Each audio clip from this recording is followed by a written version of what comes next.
ٹوٹا ہوا تارا قسط نمبر 26۔ وہ کچن میں کھڑی اپنے لیے چائے بنا رہی تھی جب ولید بازو پر کوٹ ڈالے دروازے پر آ رکا تھا۔ انا اس کی موجودگی سے لا علم چائے کی طرف متوجہ تھی۔ بال کیچر میں جکڑے پشت پر بکھرے ہوئے تھے، دوپٹہ کندھے پر تھا اور چہرے پر بلا کی سنجیدگی تھی۔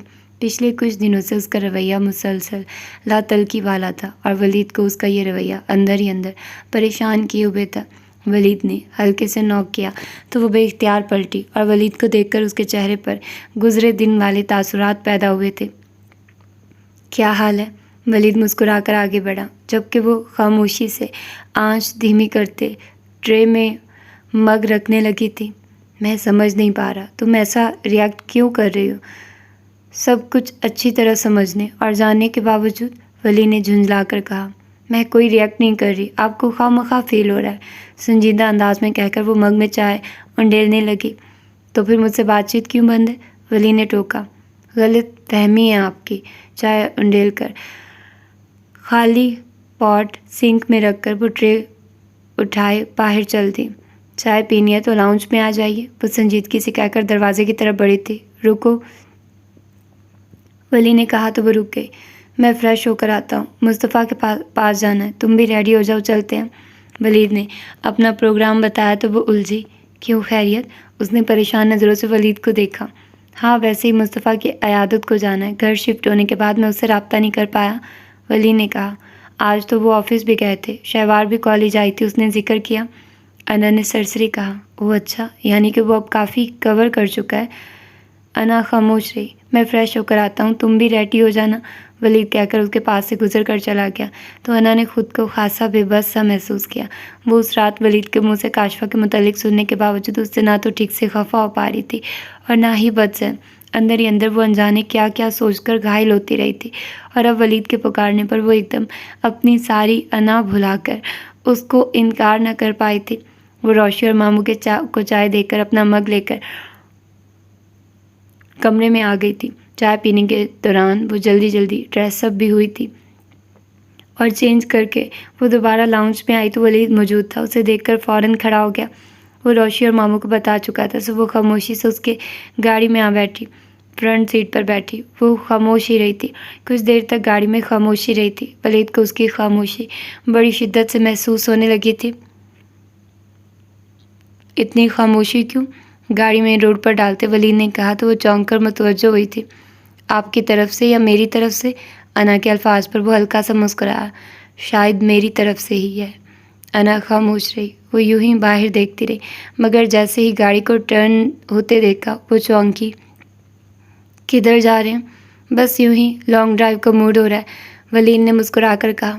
مگر ہم تو مصطفیٰ بھائی کے ہاں جا رہے تھے نا؟ مصطفیٰ سے میں مل چکا ہوں۔ اس وقت تمہارا موڈ دیکھتے میرا موڈ آؤٹنگ کا بنا تھا، تمہیں کہتا تو شاید تم انکار کرتی، سو مجھے مصطفیٰ کا نام لینا پڑا۔ انا نے لب بھینچ کر گھورا۔ آپ نے مجھ سے جھوٹ بولا؟ اسے رہ کر اپنے اوپر تاؤ آنے لگا۔ ولید نے مسکرا کر کندھے اچکائے۔ آپ کس قدر جھوٹے ہیں، میں آئندہ آپ کی کسی بات پر اعتبار نہیں کروں گی۔ اپنے حلیوں کو دیکھتے وہ پچھتائی۔ شہوار کے ہاں جانے کے خیال سے وہ اچھی طرح ڈریس اپ ہوئی تھی اور لپسٹک بھی لگائی تھی۔ تمہیں بے وقوف بنانا کوئی مشکل کام تو نہیں، ولید نے ہنس کر کہا تو انا نے لب بھینچ کر گھورا۔ ویسے لگ تو کافی پیاری رہی ہو، بس اس طرح منہ پھلا کر بیٹھو گی تو ساری خوبصورتی مانند پڑ جائے گی، ولید چھیڑ رہا تھا۔ انا غصے سے گھور کر کھڑکی سے باہر دیکھنے لگی۔ کیتھی پاکستان آئی ہوئی ہے، کل سے وہ ہوٹل میں ٹھہری ہوئی ہے، اس وقت ہم اسی سے ملنے جا رہے ہیں۔ وہ تم سے ملنا چاہتی تھی، میں نے تو بہت اصرار کیا تھا کہ وہ ہمارے گھر رک جائے مگر وہ مانی ہی نہیں۔ اس وقت بھی کال کی کہ ڈنر اکٹھے کرتے ہیں، تمہیں بھی لے آؤں، ولید نے مسکرا کر بتایا تو وہ چونک گئی۔ ابھی تو کاشفا والا مسئلہ دل قبول نہیں کر رہا تھا اور اب یہ کیتھی نامی نئی مصیبت ٹپک پڑی تھی۔ انا کے اندر ایک دم شدید اضطراب سر ابھارنے لگا تھا۔ وہ پاکستان کیوں آئی ہے؟ اسے لگا جیسے اس کی آواز کسی گہرے کنویں سے آ رہی ہے۔ اسے یہاں کوئی کام تھا، اکیلی نہیں ہے، وہ ورلڈ ہیلتھ آرگنائزیشن میں جاب کرتی ہے، ان کی کمپنی کے کچھ لوگ یہاں آئے ہوئے ہیں، اپنی ٹیم کے ساتھ وہ بھی آئی ہے، اسی لیے اپنی ٹیم کے ساتھ ہوٹل میں مقیم ہے، ولید نے تفصیل سے بتایا۔ ولید نے ایک فلاور شاپ کے سامنے گاڑی روک دی تھی۔ جسٹ 1 منٹ، میں ابھی آیا، وہ کہہ کر چلا گیا۔ تبھی ان کی گاڑی کے ساتھ ایک اور گاڑی بھی آ کر رکی تھی۔ انا نے سرسری سا دیکھا تو چونکی۔ ساتھ والی گاڑی کی فرنٹ سیٹ پر بیٹھی کاشفا اسے کھا جانے والی نظروں سے گھور رہی تھی۔ کاشفا کے ساتھ ڈرائیونگ سیٹ پر کوئی اور لڑکی بھی تھی۔ چند پل وہ اسے گھورتی رہی اور پھر ان کی گاڑی وہاں سے چلی گئی۔ 2-3 منٹ بعد ولید ایک خوبصورت ریڈ روزز کے بکے کے ہمراہ شاپ سے نکل کر گاڑی میں آ کر بیٹھ گیا تھا۔ انا نے خاموشی سے بکے کو دیکھا تھا۔ کئی ماہ بعد ملاقات ہو رہی ہے، اب اس طرح خالی ہاتھ جاتی تو اچھا نہیں لگتا۔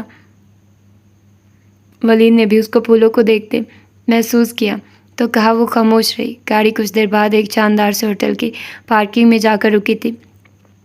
ہاں کہتی، کہاں ہو تم؟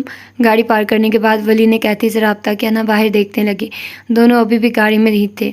اوکے، میں پارکنگ میں ہی ہوں، آ رہا ہوں۔ اس نے انا کو اترنے کا اشارہ کیا تھا۔ وہ باہر نکل گئی تو وہ بھی ڈور لاک کرتا باہر نکل آیا اور پھر اس کے ہمراہ عمارت کے اندر آئی تو کہتی بھی تیزی سے سیڑھیاں اترتے ان کی طرف آئی تھی۔ ہیلو ولید۔ وہ ایک دم بےقراری سے ولید کی طرف بڑھی تھی۔ انداز ایسا تھا کہ جیسے ابھی ولید سے لپٹ جائے گی، مگر ولید کے پاس پہنچ کر وہ ایک دم رکی تھی، گویا خود پر قابو پا لیا تھا اور بے تحاشا بےقراری سے اس نے ولید کا ہاتھ تھام لیا تھا۔ Waleed, it's a great surprise for me you are here, I don't believe it, وہ بےقراری سے کہہ رہی تھی۔ ولید مسکرایا۔ How are you? ولید نے پوچھا تھا۔ انداز نارمل تھا۔ Me fine, and you? وہ پوچھ رہی تھی۔ انا عجیب سی کیفیت میں گھری بس دونوں کو دیکھ رہی تھی۔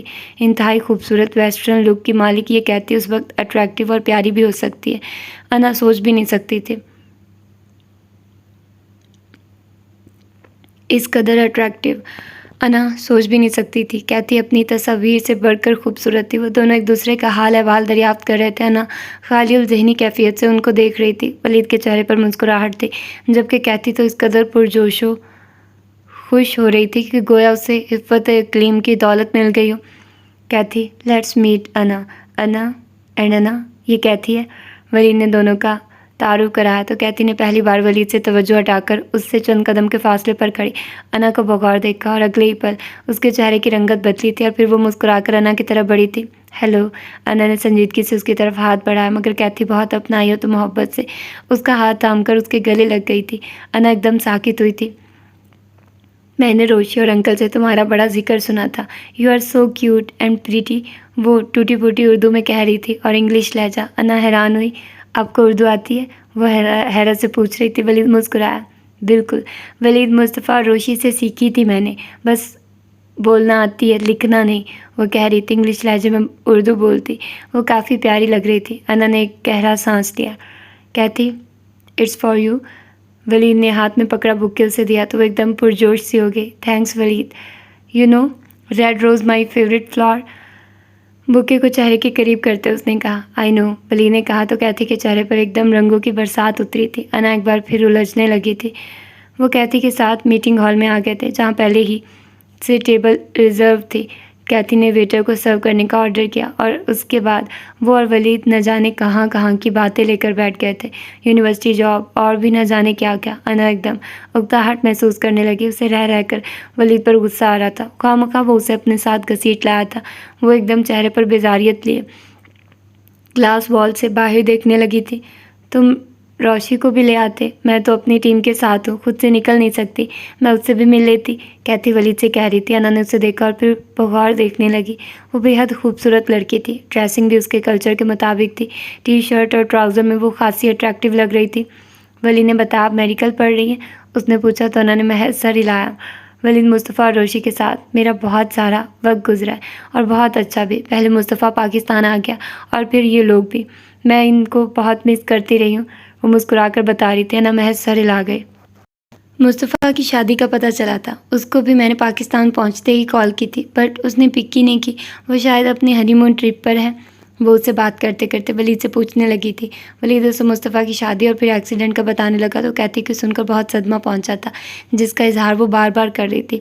پھر ویٹر کھانا لے آیا تو کہتی ان کو سرو کرنے لگی۔ کھانا کھاتے ہوئے بھی وہ دونوں مسلسل اپنی باتوں میں لگے رہے تھے۔ ولید تو گویا اسے یہاں لا کر بھول ہی گیا تھا۔ انا کے اندر عجیب و غریب ابال سے اٹھنے لگے تھے۔ وہ پہلے ہی کاشفا کو لے کر ازحد ٹچی ہو رہی تھی اور اب کہتی اسے لگ رہا تھا کہ وہ بامشکل اپنے آپ کو سنبھال رہی، ایک دم پھٹ پڑے گی۔ اس نے کہتی کے اصرار کے باوجود بہت جلد کھانے سے ہاتھ کھینچ لیا تھا۔ کیا ہوا، کھانا پسند نہیں آیا؟ کہتی نے پوچھا تو اس نے نفی میں سر ہلا دیا۔ نہیں، کھانا تو بہت اچھا، بٹ اس وقت مجھے بھوک محسوس نہیں ہو رہی۔ ولید نے بھی اسے دیکھا تو اس کے چہرے کے تاثرات کا بغور جائزہ لیا تھا۔ انا اتنی جلدی ہر کسی سے بھی فرینک نہیں ہوتی، یو ڈونٹ وری۔ وہ اس سے اور بھی سوال کر رہی تھی جب ولید نے کہا تھا وہ بھی کھانا ختم کر چکا تھا۔ انا فوراً سے پیشتر یہاں سے اٹھنا چاہتی تھی۔ یہ تو کوئی اچھی بات نہیں، ولید چلیں۔ ارے اتنی جلدی، کچھ دیر اور رکتے نا پلیز۔ وہ ولید سے مخاطب تھی۔ انا ایک دم کھڑی ہو گئی۔ نہیں، کافی دیر ہو گئی ہے، تنے تنے اعصاب لیے اس نے کہا تو ولید کو بھی اٹھنا پڑا تھا۔ اوکے کہتی، کھانا بہت اچھا تھا، پھر ملیں گے۔ انا کو علم نہ تھا کہ میں یہاں آ رہا ہوں، میں اسے مصطفیٰ کے گھر کا کہہ کر لایا تھا۔ مسکرا کر کہتے انا کی سنجیدگی کی وجہ بیان کی۔ انا نے ولید کو سنجیدگی سے دیکھا۔ اوکے، میں مصطفیٰ سے بھی ملنے جاؤں گی، تم بھی وقت نکال کر چکر لگانا، دونوں چلیں گے، کہتی نے مسکرا کر کہا۔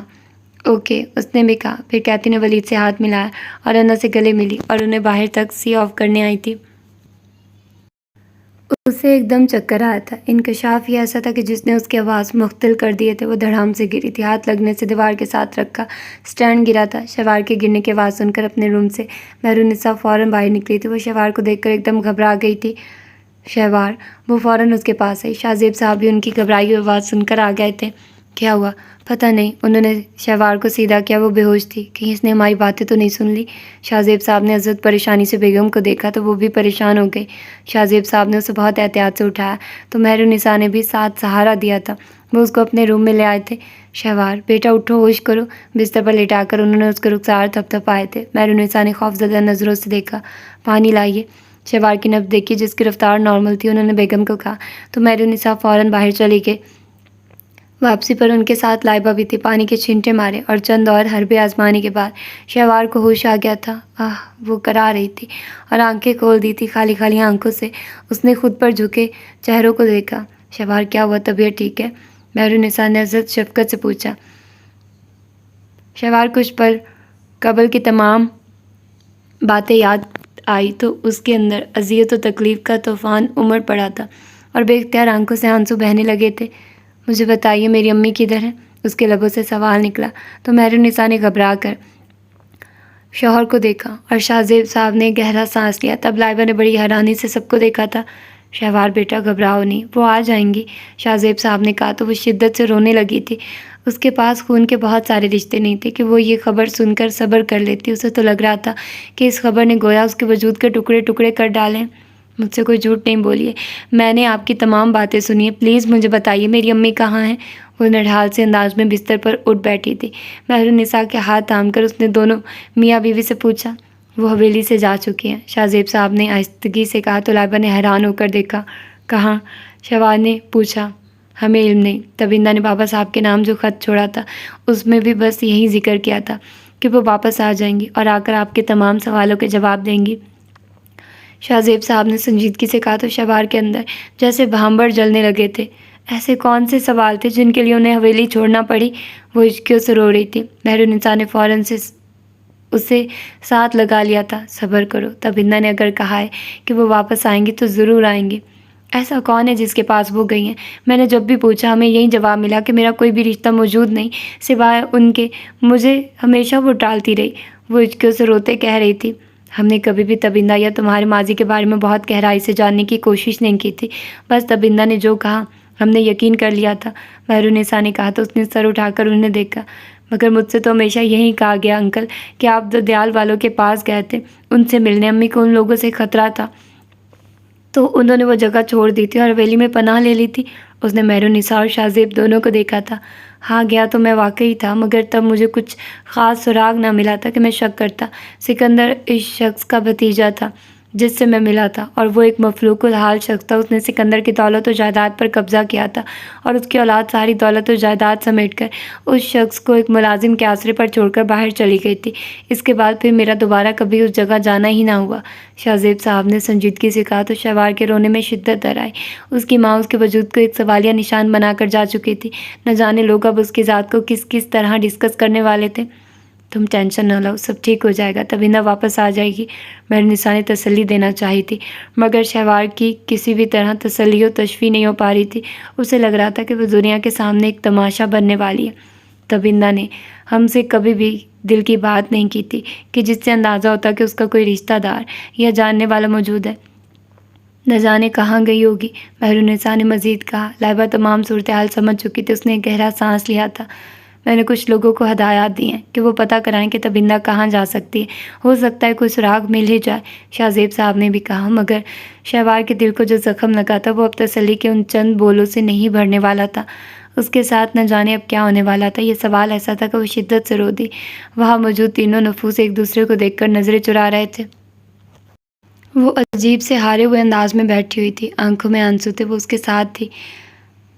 میں اس کی خاطر سوسائڈ کرتی ہوں اور اسے کوئی فرق ہی نہیں پڑتا۔ اس نے ایک بار بھی میرا حال تک نہ پوچھا۔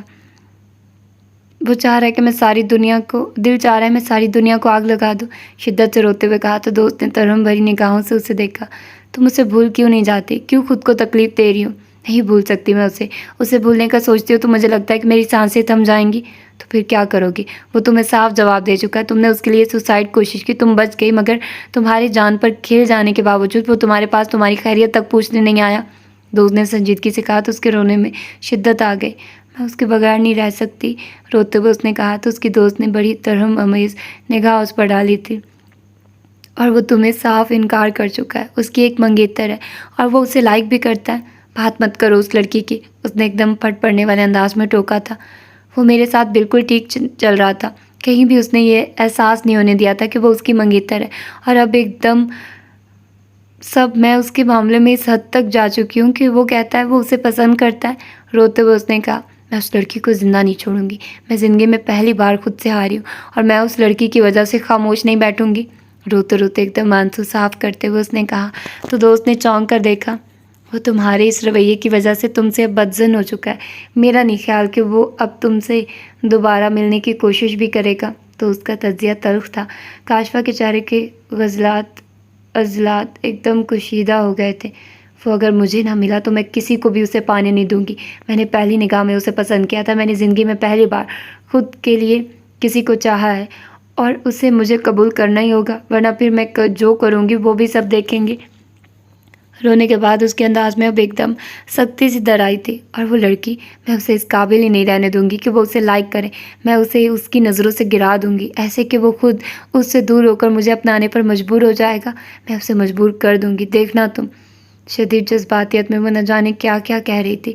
اس کی دوست نے اس کی بات پر اسے دیکھتے گہرا سانس لیا تھا۔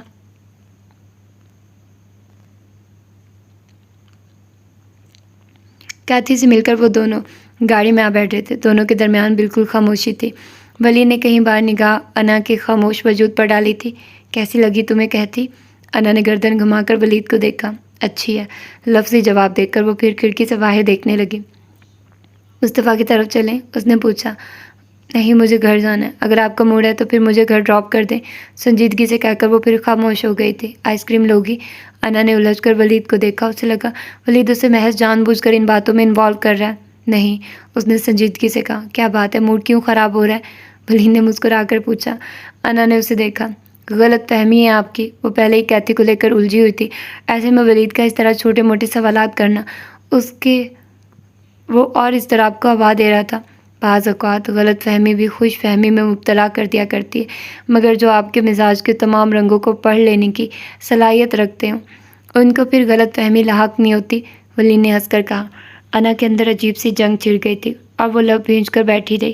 پچھلے دنوں شہوار کی شادی کے دوران وہ ولید کا رویہ دیکھ کر نہ جانے خود کو کیا کیا سمجھنے لگی تھی، مگر اب پھر وہی سرد مہر سی کیفیت میں خود کو ڈوبتا محسوس کر رہی تھی۔ ولید نے اسے بغور دیکھا۔ انا کا ہر انداز چیخ چیخ کر کہہ رہا تھا کہ وہ ان لمحوں میں مارے باندھے بیٹھی ہوئی ہے۔ ولید نے ایک گہرا سانس لیا۔ وہ جان سکتا تھا کہ اسے کیا چیز تنگ کر رہی ہوگی۔ وہ دونوں کچھ ہی دیر میں گھر پہنچ گئے تھے۔ انا کو لگا وہ جیسے ایک دم سکون میں آ گئی ہو۔ ولید نے جیسے ہی گاڑی روکی تھی، انا تیزی سے نکل کر اندر چلی گئی تھی۔ ولید بھی کی چین لہراتا اندر چلا آیا تھا۔ اس کا ارادہ لاؤنج کی طرف جانے کا تھا، مگر پھر اس کا موبائل بجنے لگا۔ اس نے سیل دیکھا، کاشفا کی کال تھی۔ اس نے لب بھینچ لیا۔ اسے یہ لڑکی اپنی زندگی کی سب سے بھیانک غلطی لگ رہی تھی۔ اس نے کال کاٹ دی تھی اور اپنے کمرے میں چلا آیا تھا، اور چینج کر کے وہ واش روم سے نکلا تو اپنے بستر پر ضیاء صاحب کو دیکھ کر ٹھٹکا۔ مصطفیٰ کیسا ہے؟ ولید ان کے پاس بیٹھا تو انہوں نے پوچھا تو وہ مسکرایا۔ بہتر ہے، گھر شفٹ ہو چکا ہے۔ اچھی بات ہے، تم مصطفیٰ کو انوائٹ کر لینا دعوت پر، اگر گھر میں کرنا ہے تو بھی ٹھیک ہے، اگر باہر کسی ہوٹل میں بلوانا ہے تو بھی سوچ لو۔ جی میں بھی سوچ رہا تھا، وہ آج آفس بھی گیا تھا، اس کا مطلب ہے وہ اپنی روٹین لائف میں آ رہا ہے۔ میں بات کروں گا، دیکھیے کب مانتا ہے، جس دن راضی ہوا بلا لیں گے۔ اس کے علاوہ مجھے تم سے ایک اور بات بھی کرنا تھی۔ جی کہیے۔ میں چاہتا ہوں اب تمہاری اور انا کی شادی ہو جائے، بابا نے کہا تو ولید چونکا۔ اتنی جلدی کیا، منگنی تو ہو چکی ہے، انا بھی ابھی پڑھ رہی ہے، آرام سے اس کی ایجوکیشن کمپلیٹ ہو جائے تو دیکھیں گے۔ ولید نے ٹالنا چاہا، لیکن میں منگنی کے بعد رشتہ لڑکانے کے حق میں نہیں ہوں، انہوں نے سنجیدگی سے کہا۔ انا بتا رہی تھی کہ تم دونوں کیتھی سے مل کر آئے ہو، وہ پاکستان آئی ہوئی، تم نے بتایا ہی نہیں، انہوں نے مزید کہا تو ولید ٹھٹکا۔ وہ جانتا تھا کہ زیاد صاحب کو کبھی بھی کیتھی پسند نہیں رہی تھی۔ جی وہ کسی کام سے آئی ہوئی ہے، ہوٹل میں ٹھہری ہوئی ہے، مجھے بھی کال کر کے اس نے اطلاع دی تھی تو میں ملنے چلا گیا۔ تمہیں انا کو لے کر نہیں جانا چاہیے تھا، زیاد صاحب نے سنجیدگی سے کہا۔ وہ لڑکی ذات ہے، نہ جانے کیا کیا سوچے، وہ جس وقت سے گھر آئی ہے اس کا انداز بہت بدلا ہوا ہے، میں تو پریشان ہو گیا ہوں۔ بابا کہتی اب وہ والی کہتی نہیں رہی، وہ بہت بدل چکی ہے، وہ جانتی ہے انا مجھ سے انگیجڈ ہے، وہ انا سے ملنا چاہتی تھی اور بس۔ پھر بھی مجھے کہتی کا یہاں آنا اور انا کو ملوانے لے جانا اچھا نہیں لگا، مجھے تو یہی پتا تھا کہ تم دونوں مصطفیٰ کی طرف جا رہے ہو۔ زیاد صاحب نے اپنی ناپسندیدگی کا اظہار کیا تو وہ خاموش ہی رہا۔ لڑکیاں بہت حساس ہوتی ہیں، وہ بہت جلد چھوٹی چھوٹی باتوں کو فیل کر لیتی ہیں، اور انا تو ہے ہی بہت ٹچی اور حساس۔ میں نہیں چاہتا کہ تمہاری طرف سے اسے کوئی دکھ ملے۔ کیا انا نے آپ سے کچھ کہا ہے؟ ولید نے سنجیدگی سے پوچھا۔ نہیں، خود ہی یہ احساس ہو رہا ہے تو تمہارے پاس چلا آیا۔ ایسا کچھ نہیں بابا، کیتھی کو کل بھی میں جسٹ فرینڈ سمجھتا تھا اور آج بھی، ولید نے مسکرا کر کہا۔ اور انا؟ انہوں نے سنجیدگی سے سوال کیا۔ آپ کو کیا لگتا ہے؟ مسکرا کر ان کا ہاتھ تھاما تو وہ مسکرائے۔ مجھے تم سے کبھی کوئی شکایت نہیں ملی، بس چاہتا ہوں کہ انا ہمیشہ خوش رہے۔ ولید نے گہرا سانس لیا۔ آپ بے فکر رہیے، میری طرف سے کبھی کوئی کوتاہی نہیں ہوگی، ولید نے رسانیت سے کہا۔ تو پھر میں صبوحی سے شادی کی بات کروں؟ انہوں نے پھر وہی بات چھیڑی۔ ابھی نہیں، دیکھیے میرے لیے اپنی خواہش سے زیادہ اہم انا کی اسٹڈی ہے، اسے اسٹڈی کمپلیٹ کرنے دیں، پھر جو کہیں گے وہی ہوگا، ولید نے کہا تو انہوں نے گہرا سانس لیا۔ ٹھیک ہے، لیکن اگر درمیان میں صبوحی یا وقار نے شادی کی بات کی تو پھر میں انکار نہیں کروں گا، انہوں نے بستر سے اٹھتے ہوئے ولید کو باور کروایا۔ اوکے، جیسا آپ چاہیں گے وہی ہوگا، لیکن ابھی ویٹ کر لیں، انہوں نے مسکرا کر بیٹے کو دیکھا۔ مصطفیٰ سے بات کر کے ٹائم لے لینا، انہوں نے باہر نکلنے سے پہلے پھر کہا۔ جی میں کال کروں گا، ولید نے جواب دیا تو وہ مسکرا کر باہر چلے گئے، اور ولید نے مسکرا کر ان کو جاتے ہوئے دیکھا۔ وہ گھر آئی تو عجیب ہیجانی انداز میں مبتلا تھی، اس کا دل چاہ رہا تھا کہ ہر چیز کو تہز نہز کر دے۔ اس نے اپنا بیگ اپنے بستر میں پر اچھال دیا تھا، ہاتھ میں موبائل لے کر وہ نمبر ملانے لگی تھی۔ کچھ دیر بعد اس کی کال کاٹ دی گئی تھی۔ کاشفہ کو لگا وہ احساس توہین سے جل اٹھی ہے۔ اس نے موبائل بستر پر پھینکا اور خود زمین پر گر کے۔ وہ آج ولید کی گاڑی میں انا کو دیکھ کر فنا ہو رہی تھی، اس کا بس نہیں چل رہا تھا کہ کچھ کر بیٹھے۔ اس کے بعد سے وہ مسلسل ایک اندیکھی آگ میں جل رہی تھی۔ اس کو وہ لمحے بھول نہیں پا رہے تھے جب انا ولید کی گاڑی کی فرنٹ سیٹ پر بیٹھی ہوئی تھی، اس کا انداز کتنا استحقاق بھرا تھا۔ کاشفہ اپنے اندر ایک اندیکھی آگ جلتے محسوس کر رہی تھی۔ وہ اٹھ کر پھر ٹہلنے لگی۔ اب کی بار ذہن مختلف باتوں کو سوچ رہا تھا۔ ولید اس سے مکمل طور پر پرگشتہ ہو چکا تھا۔ وہ اس کو اپنی زندگی میں پھر کیسے لائے، سوچ سوچ کر پاگل ہونے لگی تو وہ اختیار بستر پر گر کر سسکنے لگی تھی۔ مصطفیٰ کمرے سے باہر آیا تو ملازمہ نے اسے بتایا کہ ڈنر پر سب اس کا انتظار کر رہے ہیں، تو وہ اسی جانب آ گیا تھا۔ وہاں سبھی موجود تھے، وہ بھی سجاد بھائی کے برابر والی کرسی پر بیٹھ گیا تھا۔ اس نے سب کو دیکھا مگر متلاشی نظریں کسی اور کو بھی تلاش کر رہی تھی۔ وہ آج آفس سے واپسی پر ڈاکٹر سے چیک اپ کروانے کے بعد جلدی آ گیا تھا۔ وہ گھر پہنچ کر مغرب تک سوتا رہا تھا، پھر کچھ وقت تک وہ لیپ ٹاپ کھول کر بیٹھ گیا تھا، مگر اس سارے عرصے میں لاشعوری طور پر وہ شہوار کا منتظر رہا تھا، مگر وہ کمرے میں نہیں آئی تھی اور اب ڈائننگ ٹیبل پر بھی موجود نہ تھی۔ شہوار نہیں آئی؟ مہرالنساء کو دیکھ کر ملازمہ سے پوچھا۔ میں بلانے گئی تھی، وہ کہتی ہیں انہیں بھوک نہیں۔ ڈائننگ ٹیبل پر اس وقت سبھی موجود تھے۔ مہرالنساء لائبہ کو دیکھ کر ایک گہرا سانس لے کر خاموش ہو گئی تھی۔ شہوار اپنی ماں کے متعلق یہ انکشاف سن کر بہت بکھری ہوئی تھی۔ وہ ان کے کمرے سے نکل کر اپنے کمرے میں چلی گئی تھی اور اس کے بعد وہ کمرے سے باہر نہیں نکلی تھی اور اب کھانے کے لیے بھی نہیں آئی تھی۔ میں خود دیکھتی ہوں، مہرالنساء اٹھنے لگی تھی۔ رہنے دیں، وہ ابھی کافی بکھری ہوئی ہے، شاید سب کے سامنے آنا بہتر فیل نہ کرے۔ آپ یوں کرے کھانا اس کے کمرے میں بھجوا دیں، شاہ زیب صاحب نے آہستگی سے کہا۔ مصطفیٰ جو ان کے بائیں جانب بیٹھا ہوا تھا اس نے چونک کر ان کی نہ صرف بات سنی تھی بلکہ حیران ہو کر دیکھا بھی تھا۔ ٹھیک ہے، میں کھانا وہیں لگوا دیتی ہوں، انہوں نے آہستگی سے کہا، پھر ملازمین کو بلوا کر اس سے شہوار کے کمرے میں بھی کھانا لے جانے کا کہا۔ کیا ہوا شہوار کو؟ عباس بھائی نے پوچھا۔ بس طبیعت کچھ ٹھیک نہیں ہے، ماں جی سہولت سے کہہ کر کھانا کھانے لگی تھی۔ ابھی تبندہ کی غیر موجودگی کی خبر شاہ زیب صاحب، مہرالنساء، لائبہ اور شہوار کے علاوہ مردوں میں سے کسی کو بھی نہ تھی۔ مصطفیٰ نے خاموشی سے سب کو دیکھا تھا۔ صبح کالج جاتے وقت اس نے اسے دیکھا تھا اور اس کے بعد سے نظر نہیں آئی تھی۔ اب اس کی طبیعت کا سن کر ایک تجسس سا ابھرا تھا، مگر براہ راست کسی سے پوچھنا اچھا نہ لگا تو خاموش ہی رہا۔ کھانا کھا کر سب سے پہلے مہرالنساء اٹھی تھی، باقی لوگ بھی اٹھ گئے تھے۔ مصطفیٰ بھی نیک پن سے ہاتھ صاف کرتا اٹھ گیا تھا۔ وہ اپنے کمرے میں جاتے ہوئے ایک پل کو شہوار کے کمرے کے پاس سے گزرتے رکا تھا۔ دروازہ نیم وا تھا، وہ سارا دن اس کے کمرے میں نہیں آئی تھی۔ یقیناً کالج سے آنے کے بعد وہ اسی کمرے میں ہی تھی۔ کچھ سوچتے وہ دروازے کی طرف بڑھا تھا۔ میں کیا کروں، میرا دل نہیں مان رہا، وہ میری ذات کو سب کے سامنے ایک سوالیہ نشان بنا کر چلی گئی، میں کیسے یقین کر لوں؟ شہوار کی آواز پر وہ ایک دم رکا تھا۔ شہوار شاید رو رہی تھی، اس کی سسکیوں میں ادا کیے گئے الفاظ مصطفیٰ کے کانوں میں اترے تھے۔ وہ چونک اٹھا تھا۔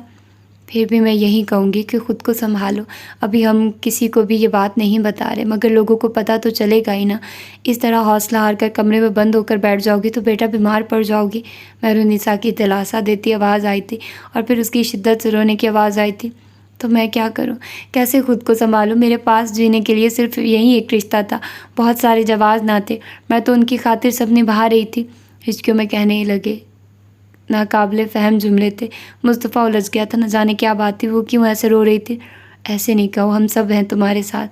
جہاں تک تابندہ کی بات ہے، ہمارا برسوں کا ساتھ رہا ہے، میں اندازہ لگا سکتی ہوں۔ بغیر کسی ٹھوس وجہ اور مصلحت کے تابندہ نے اتنا بڑا قدم نہیں اٹھایا ہوگا۔ تابندہ کے نام پر مصطفیٰ مزید الجھ کر رہ گیا تھا۔ تھوڑا سا کھانا کھا لو، باہر سبھی تمہارا پوچھ رہے تھے۔ مصطفیٰ بھی پریشان ہوگا۔ چلو اٹھو، منہ ہاتھ دھو، خود کو سنبھالو، اچھا سا لباس پہنو اور کھانا کھاؤ اور اپنے کمرے میں جاؤ۔ میرا بھی دل نہیں کر رہا کھانا کھانے کو، روتی آواز میں شہوار نے کہا تھا۔ اوکے، منہ ہاتھ دھو کر آؤ، میں اب تمہیں روتے نہ دیکھوں، ورنہ میں سمجھوں گی کہ تمہیں میری پرواہ نہیں۔ مہرالنساء کے لہجے میں محبت بھری سرزنش تھی۔ مصطفیٰ اندر جانے کے بجائے اپنے کمرے میں آ گیا تھا۔ ذہن بار بار انہی باتوں میں الجھنے لگا تو کچھ سوچتے اس نے ویلی کا نمبر ملایا۔ بارات سے واپسی کے بعد مصطفیٰ کی تابندہ بھی سے ایک بار بھی بات نہیں ہوئی تھی، ورنہ تو وہ اس کو دن میں ایک بار کال ضرور کرتی تھی۔ چند دن تو وہ ہسپتال میں رہا تھا، ان کی غیر حاضری پر غور نہ کر سکا تھا، مگر اب شہوار کی باتیں سن کر اسے ایک دم ان کی یاد شدت سے آئی تھی۔ تاج نے کال ریسیو کی تھی۔ مصطفیٰ نے اس کو تابندہ کو بلانے کا کہا تو وہ کہنے لگی، وہ اس وقت یہاں نہیں ہے۔ کہاں گئی ہیں؟ جی معلوم نہیں، بابا صاحب کو خبر ہوگی۔ ٹھیک ہے، بابا صاحب کو بلاؤ۔ بہت دن ہوئے مصطفیٰ کی ان سے بھی کوئی بات نہیں ہوئی تھی۔ کچھ دیر بعد اس کی بابا صاحب سے بات ہو رہی تھی۔ ادھر ادھر کی چند باتوں کے بعد مصطفیٰ نے ڈائریکٹ بات کی تھی، تابندہ بوا کہاں گئی ہیں؟ تمہیں کس نے بتایا؟ بابا صاحب نے چونک کر پوچھا۔ کیا مطلب، اتنے دن سے ان کا کوئی رابطہ ہی نہیں، تو سوچا ان سے بات کر لوں، مگر تاج کہہ رہی تھی کہ وہ یہاں نہیں ہے، آپ کو بتا کر کہیں گئی ہے۔ اچھا ہاں، وہ کہیں باہر گئی ہیں، شاید کسی کے گھر۔ مصطفیٰ کو صاف لگا کہ بابا صاحب کا انداز ٹالنے والا تھا۔ وہ اگر شہوار کی مہرالنساء سے ہونے والی بات چیت نہ سن چکا ہوتا تو شاید ٹال جاتا۔ کب تک آئیں گی؟ آ جاتی ہیں کچھ دیر میں۔ تم سناؤ، شہوار بیٹی کیسی ہے؟ جب سے رخصت ہو کر گئی ہے، ایک بار بھی بات نہیں ہوئی، کال تو کرتی رہی ہے۔ میں کہیں باہر ہوتا تھا، خوش تو ہے نا وہ تمہارے ساتھ؟ بابا صاحب نے بات پلٹ دی تھی۔ مصطفیٰ الجھا۔ جی ٹھیک ہے وہ۔ گاؤں کب چکر لگا رہے ہو؟ انہوں نے محبت سے پوچھا۔ جی ابھی تو فارغ نہیں ہوں، آج سے آفس بھی جوائن کر لیا، دیکھیے کب وقت ملتا ہے۔ اس نے سنجیدگی سے کہا۔ چلو ٹھیک ہے، جب بھی سہولت ہو چکر لگا لینا، اور شہوار بیٹی کا بہت خیال رکھنا، کبھی بھی اسے احساس نہ ہونے دینا۔ آخر میں بابا صاحب کا لہجہ سنجیدہ ہو گیا تھا۔ انہوں نے مصطفیٰ سے چند اور باتیں کی اور پھر ان سے ملنے کو کوئی آ گیا تو کال بند کر دی تھی۔ مصطفیٰ شہوار کے رونے کی وجہ سوچنے لگا۔ کل وہ غصے میں تھا، مگر آج قدر مزاج کی گرمی کم ہوئی تھی، لیکن شہوار کی طرف سے دل میں جو بدگمانی آ چکی تھی وہ ابھی بھی قائم تھی۔ وہ کال بند کر کے اپنا لیپ ٹاپ لے کر بیٹھ گیا تھا۔ اگر اس کے ساتھ یہ حادثہ نہ ہوتا تو کیا وہ پھر بھی اس طرح کمرے میں اس وقت تنہا ہوتا؟ دماغ میں عجیب و غریب خیالات آنے لگے تو اس نے یوں ہی کوفت سے سر اٹھایا، مگر پھر ٹھٹک گیا۔ شہوار کمرے میں داخل ہوئی تھی۔ دونوں کی پہلی نگاہ بے ساختہ تھی، سرخ سوجی ہوئی آنکھیں تھی۔ شہوار کی وہ فوری نگاہ جھکا گئی تھی۔ مصطفیٰ کی نگاہوں میں برہمی سی اترنے لگی۔ شہوار کا وہ رونا، ماں جی سے سب کہنا، اس کے پس منظر میں کہیں اس رشتے سے متعلق ناپسندیدگی کا معاملہ تو نہیں؟ مصطفیٰ کے دل و دماغ میں سوالات نے اودھم مچایا تھا۔ شوار جھجکتے ہوئے آگے بڑھی تھی، سر جھکا ہوا تھا۔ اس نے آہستگی سے دروازہ بند کر دیا تھا۔ چہرے پر سرخی تھی، یوں جیسے وہ گھنٹوں روتی رہی۔ ناک بھی سرخ انار کی طرح دہک رہی تھی۔ مصطفیٰ نے اسے بغور دیکھا تھا۔ ہلکے بلو کلر کے فینسی لباس میں ملبوس تھی۔ یقیناً ماجی نے کمرے میں بھیجا ہوگا۔ مصطفیٰ نے لب بھینچ لیے تھے۔ شوار آہستگی سے چلتی ہوئی بستر کے قریب آئی تھی۔ ماجی کہہ رہی تھی آپ کی بینڈیج دیکھ لوں؟ اگر آپ کو جھجکتے ہاتھ مسلتے اس نے بھاری ہوتی آواز سے کہنا چاہتا، مجھے نہیں ضرورت کسی بھی بینڈیج کی۔ مصطفیٰ کا انداز رکھائی لیے ہوئے تھا، لہجے میں تلخی بھی تھی۔ وہ پھر لیپ ٹاپ سامنے رکھ کر دیکھنے لگا تھا۔ شوار جو پہلے ہی شدت سے پریشان تھی، مصطفیٰ کے اس رویے پر ایک دم ہرٹ ہوئی تھی۔ اس کی آنکھوں میں ایک دم آنسو جمع ہو گئے تھے۔ وہ اچھی طرح سمجھ رہی تھی کہ مصطفیٰ اسے اس کے گزشتہ رویوں کی سزا دے رہا ہے۔ پہلے وہ تبندہ کو لے کر گمسم تھی، اوپر سے مصطفیٰ کا رویہ۔ وہ نڈھال سے انداز میں صوفے پر جا بیٹھی تھی۔ مصطفیٰ نے لیپ ٹاپ سے توجہ ہٹا کر دیکھا تو چونکا۔ وہ صوفے پر بیٹھی ہونٹوں کو دانتوں تلے دبائے آنسو بہا رہی تھی۔ کیا مسئلہ ہے؟ کیوں آئی ہیں آپ کمرے میں؟ لیپ ٹاپ سائڈ پر کرتے مصطفیٰ نے سختی سے ٹوکا تو شوار کے رونے میں ایک دم تیزی در آئی۔ وہ کبھی بھی ایسے لہجوں کی عادی نہ تھی، اور یہاں کبھی بھی کسی نے اس طرح سختی سے مخاطب نہ کیا تھا۔ اور اب مصطفیٰ کا یہ سلوک، آپ میرے ساتھ ایسا کیوں کر رہے ہیں؟ ہتھیلی سے آنسو صاف کرتے اس نے سر اٹھا کر دیکھا تو مصطفیٰ سر تاثرات لیے اسے دیکھ رہا تھا۔ وہ مصطفیٰ کا یہی رویہ سوچتے ابھی کمرے میں نہیں آئی تھی، مگر اب کیا کر رہا ہوں میں؟ وہیں تلخی اور سرد پن لیے پوچھا تو شوار نے لب بھینچ لیے۔ وہ پچھلے 2-3 گھنٹوں سے تابندہ بی کو لے کر اس قدر آنسو بہا چکی تھی کہ اب آنکھیں بھی دکھ رہی تھی۔ وہ خاموش رہی تھی، بامشکل اپنے آنسو پینے کی کوشش کر رہی تھی۔ اس کی خاموشی پر مصطفیٰ کے اندر نہ جانے کیسی آگ جلنے لگی تھی کہ اسے لگا کہ اگر وہ چند پل شوار کے سامنے رہا تو یقیناً خود پر ضبط نہیں کر پائے گا۔ غصے سے بستر سے اتر کر ایک تلخ اور جامد سی نگاہ شوار پر ڈالی اور کمرے سے نکل گیا تھا۔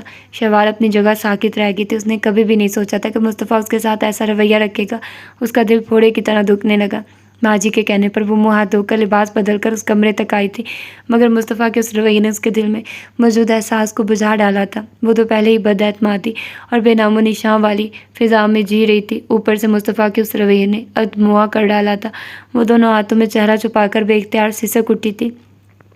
کل شب مصطفیٰ رات بھر کمرے میں نہیں آیا تھا اور وہ ساری رات تکیے سے ٹیک لگائے جاگتی رہی تھی، اور اب بھی مصطفیٰ کمرے سے جا چکا تھا۔ وہ کتنی دیر تک صوفے پر بیٹھی رہی اور پھر اٹھ کر وضو کر کے نماز پڑھنے لگی تھی۔ نماز ادا کرنے کے بعد وہ کتنی دیر تک بستر کے کنارے بیٹھ کر مصطفیٰ کا انتظار کرتی رہی تھی، مگر 12 بجے کے بعد اس کے دل میں موجود ہر احساس گویا اپنی موت آپ مرنے لگا تھا۔ وہ گزشتہ ساری رات جاگی تھی، صبح کالج اور اس کے بعد وہ تبندہ کے متعلق جاننے کے بعد شدت سے روتی رہی تھی۔ اس وقت اس کے اندر مزید رونے کی بھی طاقت نہ رہی تھی۔ اسے اپنا سر بھاری بھاری لگنے لگا تھا۔ اس نے آہستگی سے اٹھ کر لائٹس آف کر دی تھی۔ بستر پر جانے کو اس کا دل نہیں کر رہا تھا، مگر وہ اب اپنی طرف سے کوئی کمی نہیں آنے دینا چاہتی تھی۔ اس کی ماں اس کے تمام سوالوں کا جواب دیے بغیر اسے چھوڑ کر جا چکی تھی۔ اس کی اپنی ذات اس کے اپنے لیے ایک سوالیہ نشان بن چکی تھی۔ اسے لگ رہا تھا کہ وہ اپنی ذات کا تمام ترمان اور غرور کھو چکی ہے، وہ بے مایا ہو چکی ہے۔ مصطفیٰ کے بستر پر ایک کنارے پر لیٹ کر وہ پھر سسک اٹھی تھی۔ کتنی دیر تک وہ مصطفیٰ کا انتظار کرتی رہی اور پھر اس کی پہلے سے ہی سوجی بھاری آنکھیں مزید جلن سے بند ہونے لگی تو وہ خود کو سونے سے نہ بچا سکی تھی۔ کوئی 2 بجے کے قریب مصطفیٰ نے کمرے میں قدم رکھا تو وہاں مکمل اندھیرا تھا۔ اس نے نائٹ بلب جلایا تو ہلکی روشنی نے اندھیرے کی فضا کو توڑ دیا تھا۔ وہ کتنی دیر تک ٹی وی کھولے بیٹھا رہا تھا اور پھر ماجی کے ٹوکنے پر وہاں سے اٹھ کر اوپر ٹیرس پر چلا گیا تھا۔ گزشتہ ساری رات وہاں گزری تھی، مگر اب تھک ہار کر وہ واپس کمرے میں چلا آیا تھا۔ بستر کے دوسرے کنارے پر شوار لیٹی ہوئی تھی۔ دوپٹہ نماز کے سے اسٹائل میں لپٹا ہوا تھا۔ وہ سیدھی لیٹی ہوئی تھی، بغیر بلینکٹ کے۔ ایک ہاتھ سینے پر تھا اور دوسرا پہلو میں۔ مصطفیٰ ایک گہرا سانس لیتا بستر پر آ بیٹھا تھا۔ لاشعوری طور پر وہ شوار کو دیکھنے لگا تھا۔ اس کا حسن ایسا سحر انگیز تھا کہ رات کی تاریکی میں مصطفیٰ کو مکمل طور پر اپنی طرف مائل کرنے کی صلاحیت رکھتا تھا۔ وہ سوئی ہوئی تھی، مضطرب اور بے چین سی نیند تھی۔ چہرے پر سرخی اور آنسوں کے نشان واضح تھے، کھڑی ناک اور اس میں چمکتی لونگ۔ مصطفیٰ کو لگا اس نے بہت دن بعد اسے بغور دیکھا اور وہ لب بھینچے اسے دیکھے گیا۔ وہ اس کے سلوک سے بہت زیادہ ہرٹ ہوا تھا اور گھرانے کے بعد سے تو دل و دماغ مسلسل ایک جنگ سے دوچار تھا، اور اب اس پر نگاہ پڑتے پھر سے ہسپتال کے بستر پر لیٹے پل پل شوار کی آمد کے انتظار سے جھیلی جانے والی اذیت یاد آنے لگی تو وہ لب بھینچ کر کروٹ بدل کر لیٹ گیا۔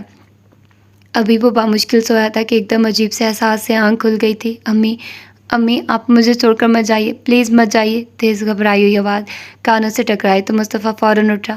شوار شاید نیند میں بڑبڑا رہی تھی، اس کی آواز بہت واضح تھی۔ امی پلیز مت جائیے، میں مر جاؤں گی، آپ کے بغیر کیسے رہوں گی؟ شوار کے قریب جھکا تو وہ نیند میں کہہ رہی تھی، لہجے میں تکلیف تھی، وہ اذیت سے سرہانے پر اپنا سر پٹک رہی تھی۔ شوار، مصطفیٰ نے فوراً ٹوکا۔ شوار کیا ہوا؟ اٹھو۔ مصطفیٰ نے اس کے بازو پر ہاتھ رکھ کر جھنجھوڑا تو وہ ایک دم آنکھیں کھول کر خود پر جھکے مصطفیٰ کو دیکھنے لگی۔ اس کا حلق بالکل خشک ہو رہا تھا، یوں جیسے حلق میں کانٹے سے اگا ہیں۔ چہرہ پسینے سے تر تھا اور سانسیں غیر معمولی رفتار سے تیز تھی۔ وہ تو شاید خواب دیکھ رہی تھی۔ تبندہ بوا اسے چھوڑ کر جا رہی تھی اور وہ دیوانہ وار ان کے پیچھے بھاگی تھی اور ان کی چادر کا پلو تھام لیا تھا، مگر اس کے باوجود وہ چلی گئی تھی۔ خواب یاد آیا تو وہ ایک دم اٹھ بیٹھی۔ امی امی مجھے چھوڑ کر چلی گئی ہیں۔ مصطفیٰ سیدھا ہوا اور حیرت سے اسے دیکھا۔ وہ شاید ابھی بھی خواب کے زیر اثر تھی، آنکھوں سے باقاعدہ آنسو بہہ رہے تھے۔ اس کی حالت اس وقت قابل رحم ہو رہی تھی۔ تم نے شاید کوئی خواب دیکھا ہے، مصطفیٰ نے قدرے نرمی سے کہا۔ میں سچ کہہ رہی ہوں، امی چلی گئی ہیں۔ میں ان سے پوچھتی تھی میں کون ہوں اور وہ میرے سوالوں کے جواب دیے بغیر چلی گئی۔ وہ ہاتھوں میں چہرہ چھپا کر رونے لگی تو مصطفیٰ چونکا۔ تم خواب میں ڈر گئی ہو؟ مصطفیٰ نے پھر کہا تو اس نے کوئی جواب نہ دیا، بس شدت سے روتی رہی۔ وہ تبندہ بوا کو یاد کرتے سوئی تھی اور تبندہ بوا کے خواب بھی اسے ستانے لگی تھی۔ اس کا ذہن اس وقت بالکل خالی ہو چکا تھا۔ میرا خیال ہے تمہاری طبیعت ٹھیک نہیں، پانی پیو گی؟ اسے اس طرح شدت سے روتے دیکھ کر مصطفیٰ الجھا تھا، پھر خود ہی بستر سے اتر کر لائٹ آن کی اور کمرے سے باہر نکل گیا تھا۔ شوار کو سمجھ نہیں آ رہی تھی کہ وہ کیا کرے۔ وہ اپنے آپ کو سنبھالنا چاہ رہی تھی مگر سنبھال نہیں پا رہی تھی۔ اس کے دل کو ایک پل بھی قرار نہ تھا۔ کچھ پل بعد مصطفیٰ واپس کمرے میں آیا تھا، ہاتھ میں گلاس اور جگ تھا۔ یہ لو پانی پیو۔ گلاس میں پانی ڈال کر اس کی طرف بڑھایا تو اس نے سر اٹھا کر دیکھا۔ سرخ مترم چہرہ، کپ کپاتے لرزتے ہونٹ، بھیگی پلکیں اور سوجی آنکھیں اور آنسوؤں سے تر رخسار۔ ایک پل کو مصطفیٰ ساکت ہوا تھا۔ شوار کی حالت بہت عجیب سی تھی۔ اس نے زندگی بھر شوار کو اس حال میں نہ دیکھا تھا، کبھی بھی نہیں۔ شوار نے پانی کے لیے ہاتھ نہیں بڑھایا تھا، اس نے بس نفی میں سر ہلایا تھا۔ رو رو کر اس کی ہچکیاں بن گئی تھی۔ پانی پی لو۔ مصطفیٰ کو اس کی حالت نے پریشان کر دیا تھا۔ خود بخود لہجہ نرم ہو گیا تھا۔ اس نے پھر نفی میں سر ہلایا تو دوبارہ کہے بغیر گلاس اس کے ہونٹوں سے لگا دیا تھا۔ مجبوراً اس نے چند گھونٹ بھرے تھے۔ مصطفیٰ نے ڈریسنگ پر رکھا ٹیشو باکس اٹھا کر اس کے سامنے رکھا۔ چہرہ صاف کرو، بلکہ منہ دھو آؤ تو بہتر ہے۔ پانی پی کر وہ سر جھکا گئی تھی۔ مصطفیٰ کی بات پر بھی اس کے وجود میں کوئی جنبش نہ ہوئی تھی۔ مصطفیٰ نے پانی اور گلاس ہائی ٹیبل پر رکھ دیا تھا، دوبارہ بیڈ پر بیٹھ کر اسے دیکھا۔ وہ اب بھی سر جھکائے رو رہی تھی، آنسو اس کے ہاتھوں پر گر رہے تھے۔ مصطفیٰ نے محسوس کیا بے تحاشا رونے سے اس کا وجود لرز رہا تھا۔ وہ حقیقتاً شاکڈ ہوا تھا۔ شوار اس کے قریب ہوتے اس کا بازو تھامنا چاہا تو احساس ہوا وہ حدت سے تپ رہی تھی۔ تمہیں بخار ہے؟ مصطفیٰ نے پوچھا۔ مجھے امی کے پاس لے چلیں، میں اگر ان سے نہ ملی تو میرا دل بند ہو جائے گا۔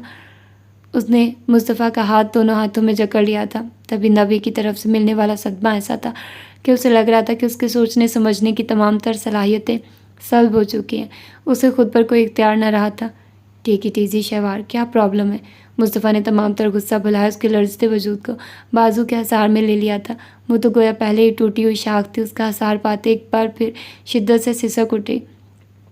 مصطفیٰ کا یہ عمل بے ساختہ تھا۔ اس کا گریہ ایسا تھا کہ مصطفیٰ بے چین ہو گیا تھا۔ مصطفیٰ امی مجھے چھوڑ کر چلی گئی ہیں، میرے تمام اوہام سچ ثابت ہوئے، انہوں نے ہمیشہ مجھ سے سب چھپایا اور پھر وہ چلی گئی۔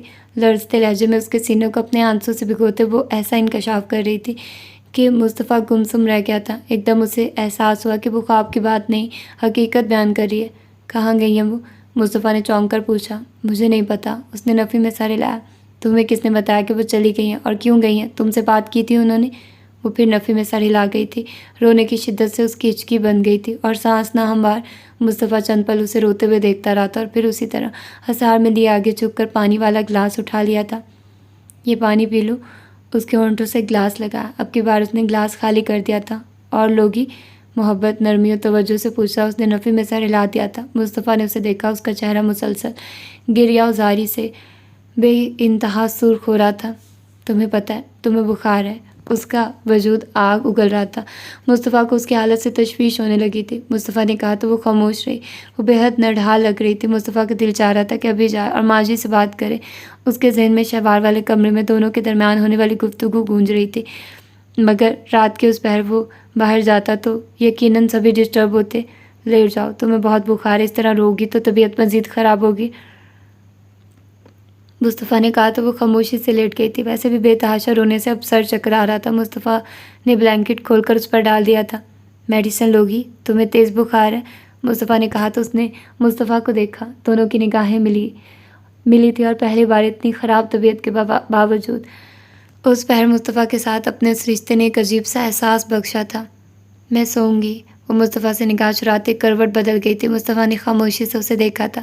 کروٹ کے بل وہ پھر بغیر آواز پیدا کیے رونے لگی تھی۔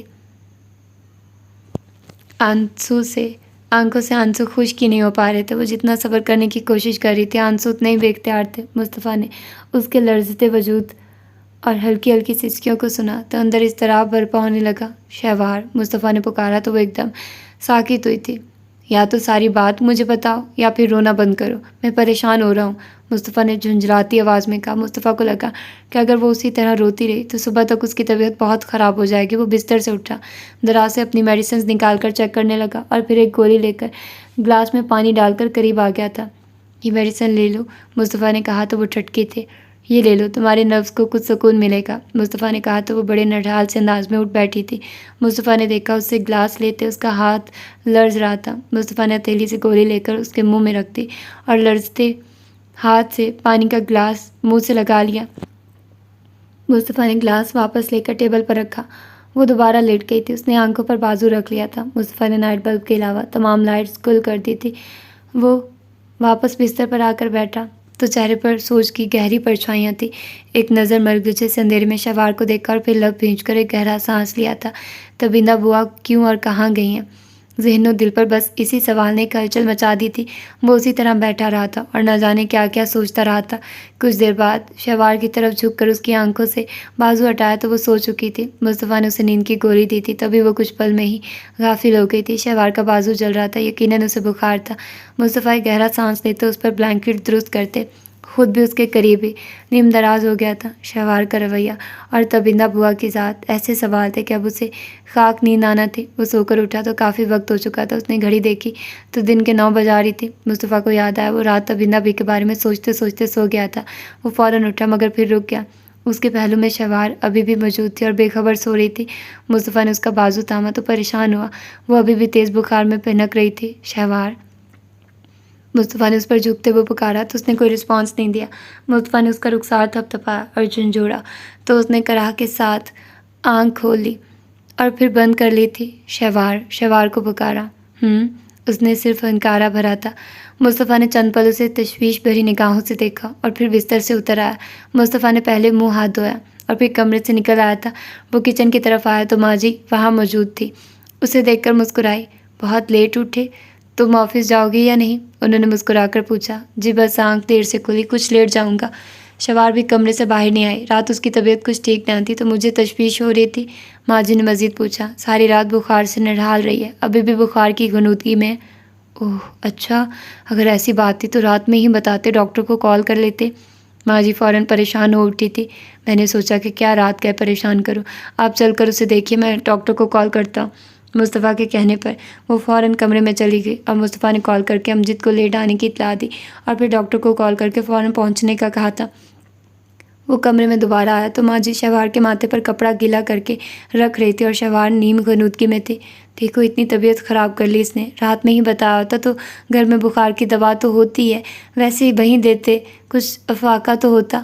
ماں اسے اس طرح لیٹے دیکھ کر گھبرا گئی تھی۔ میں نے ڈاکٹر کو اطلاع کر دی، وہ آ جاتا ہے۔ وہ شہوار کی دوسری طرف آ بیٹھا تھا۔ مجھے آپ سے بہت ضروری بات کرنی ہے۔ شہوار رات تبیندہ بوا کے کہیں چلے جانے کا ذکر کر رہی تھی۔ یہ کیا کہانی ہے اور آپ نے مجھ سے ذکر نہیں کیا؟ کیا معاملہ ہے؟ کہاں گئی ہیں اور کیوں؟ شہوار کے ماتھے پر گیلا تولیہ رکھتے ہوئے ان کے ہاتھ رک گئے تھے۔ انہوں نے ایک گہرا سانس لیا تھا۔ شاہ زیب صاحب نے مصطفیٰ کی طبیعت اور زخموں کے سبب اسے ابھی کچھ بھی بتانے سے گریز کیا تھا، مگر اب جب کہ شہوار بتا چکی تھی تو وہ کیوں کر چھپاتی؟ انہوں نے شاہ زیب صاحب سے جو بھی سنا تھا سب مصطفیٰ کو بتا دیا۔ اوہ انبیلیویبل، کہاں جا سکتی ہیں وہ؟ مصطفیٰ حیرت زدہ تھا۔ میں تو خود سوچ سوچ کر پاگل ہو چکی ہوں۔ کبھی کبھی دل میں عجیب سے خیال آنے لگتے۔ تبیندہ سے برسوں کا ساتھ رہا، مجھے نہیں لگتا وہ کوئی ایسی ویسی عورت ہوں گی۔ خاندانی وقار اور رکھ رکھاؤ کے ہر انداز سے چھلکتا تھا اور جس طرح ہر نفع و نقصان سے بے نیاز ہو کر اس نے حویلی کے لیے ساری زندگی وقف کر دی تھی، کوئی ایسی ویسی عورت ہوتی تو قطعی نہ کرتی۔ میں تو خود حیران ہوں کہ نہ جانے کہاں چلی گئی ہیں وہ۔ اور بابا صاحب کیا کہتے ہیں؟ مصطفیٰ نے سنجیدگی سے پوچھا۔ وہ خود الجھے ہوئے اور پریشان ہیں، ویسے کہہ رہے تھے کہ چند لوگوں کے ذریعے پتہ کرا رہے ہیں، مگر ایسی باتوں کا ایک دم کیسے پتہ چلتا ہے؟ مصطفیٰ نے جواباً کچھ کہنا چاہا تو شوار کو آنکھیں کھولتے دیکھ کر خاموش ہو گیا۔ شوار کی آنکھیں بخار کی حدت سے سرخ ہو رہی تھی۔ اس نے آنکھیں کھولی تھی، مصطفیٰ سے پہلی نگاہ ٹکرائی تھی اور اسے مکمل طور پر متوجہ دیکھ کر وہ پھر آنکھیں بند کر گئی تھی۔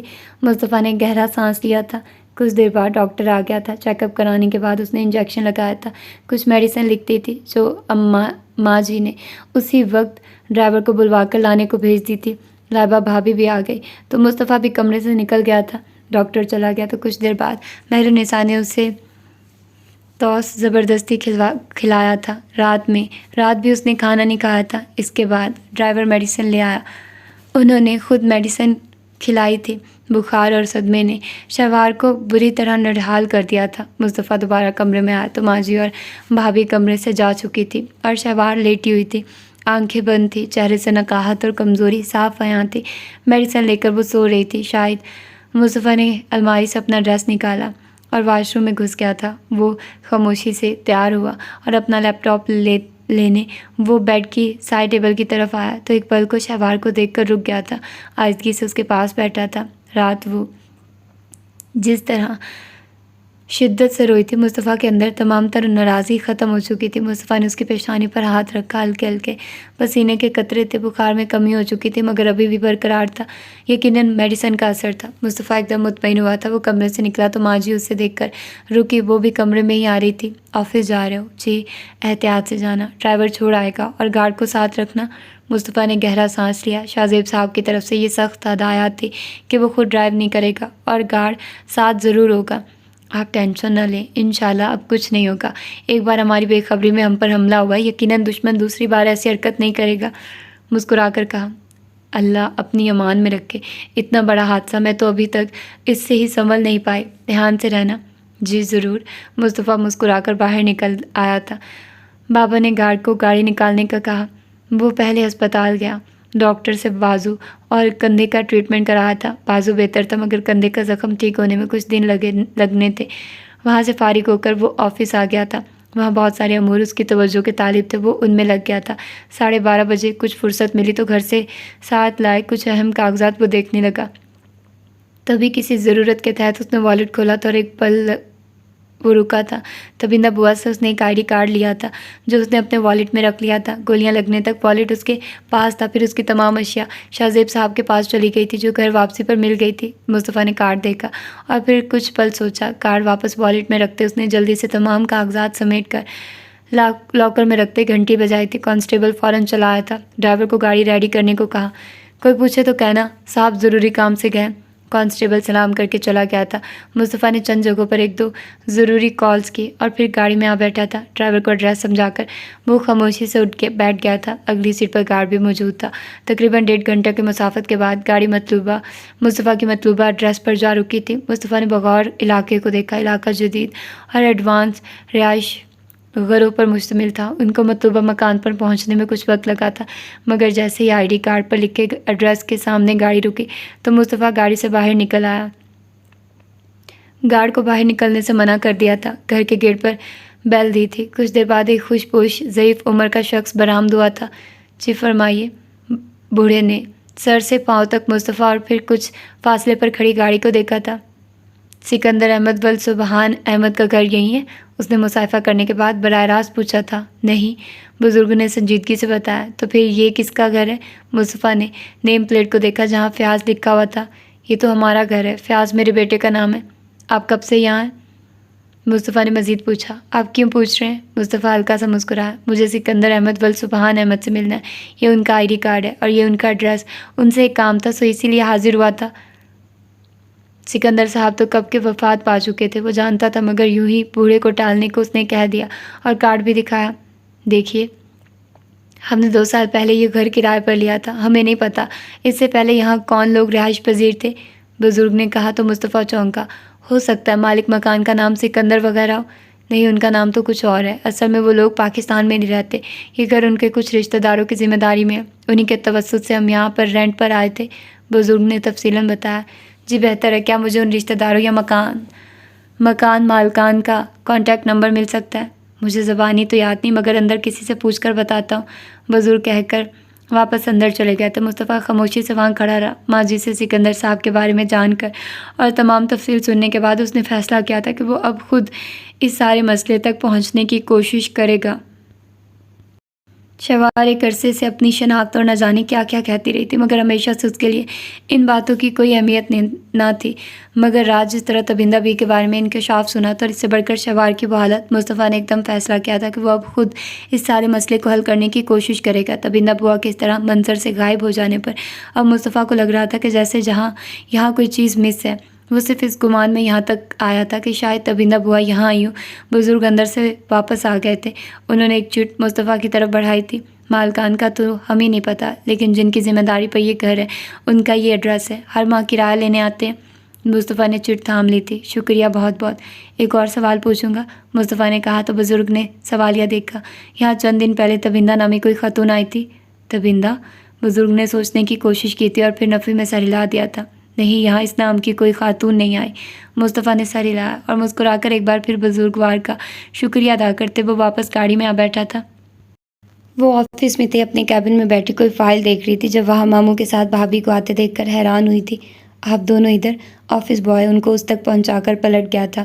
ہاں، ابو بکر نے ایک فلیٹ پسند کیا، وہ دکھانا چاہ رہا تھا، ہم نے سوچا رستے میں تمہیں بھی لے لیتے ہیں، بھابھی نے بتایا تو اسے حیرانی ہوئی۔ آپ دونوں بیٹھیے تو وہ پہلی بار اس کے آفس میں آئے تھے، وہ تو خوش ہو رہی تھی، سائڈ پر رکھی کرسیوں کی طرف اشارہ کیا تھا۔ ابو بکر گاڑی رینٹ پر لے کر آیا، تم اپنے باس سے چھٹی لے لو تو چلتے ہیں، ماموں نے کہا تو اس نے جلدی جلدی ارد گرد بکھرے کاغذات سمیٹے۔ وہ باہر گاڑی میں ہی ہیں کیا؟ ان کو بھی اندر لے آتے، اس نے بھابھی سے کہا۔ وہ مسکرا دی۔ میں بس یہ کام سمیٹ لوں، عباس صاحب کو ارجنٹلی چاہیے۔ وہ جلدی جلدی کمپیوٹر پر انگلیاں چلانے لگی تھی۔ اس دوران آفس بوائے کو کہہ کر ان کے لیے کچھ لانے کو کہا تھا اور کچھ دیر بعد وہ ان کو کولڈ ڈرنک تما گیا تھا۔ اس نے جلدی جلدی کاغذات کا پرنٹ نکال کر فائل بنائی تھی۔ میں عباس صاحب سے بات کر کے آتی ہوں، آپ ویٹ کریں۔ وہ فائل لے کر عباس صاحب کے کمرے میں چلی آئی تھی۔ سر، مجھے چھٹی چاہیے۔ عباس نے جیسے ہی اس کے ہاتھ سے فائل تھامی تھی اس نے فوراً کہا تھا۔ خیریت؟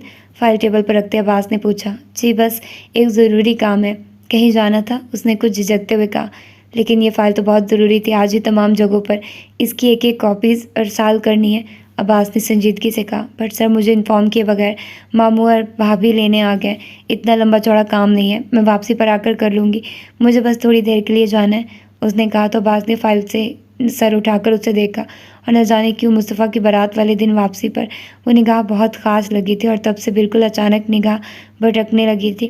ایسا نہیں تھا کہ وہ کوئی نظر باز شخص تھا، مگر اس لڑکی میں ہی شاید کچھ خاص بات تھی جو وہ اپنی تمام تر سادگی اور احتیاط کے باوجود اپنی تمام تر توجہ اپنی طرف کھینچنے لگ گئی تھی۔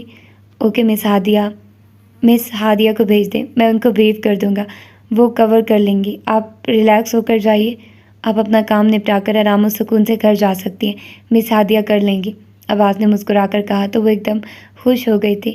ویسے آپ نے اپنے ماموں سے ملوایا ہی نہیں، آپ ان کو ادھر آفس میں ہی لے آتی، عباس نے مزید کہا۔ وہ ذرا جلدی میں ہے تو اس نے فوراً کہا۔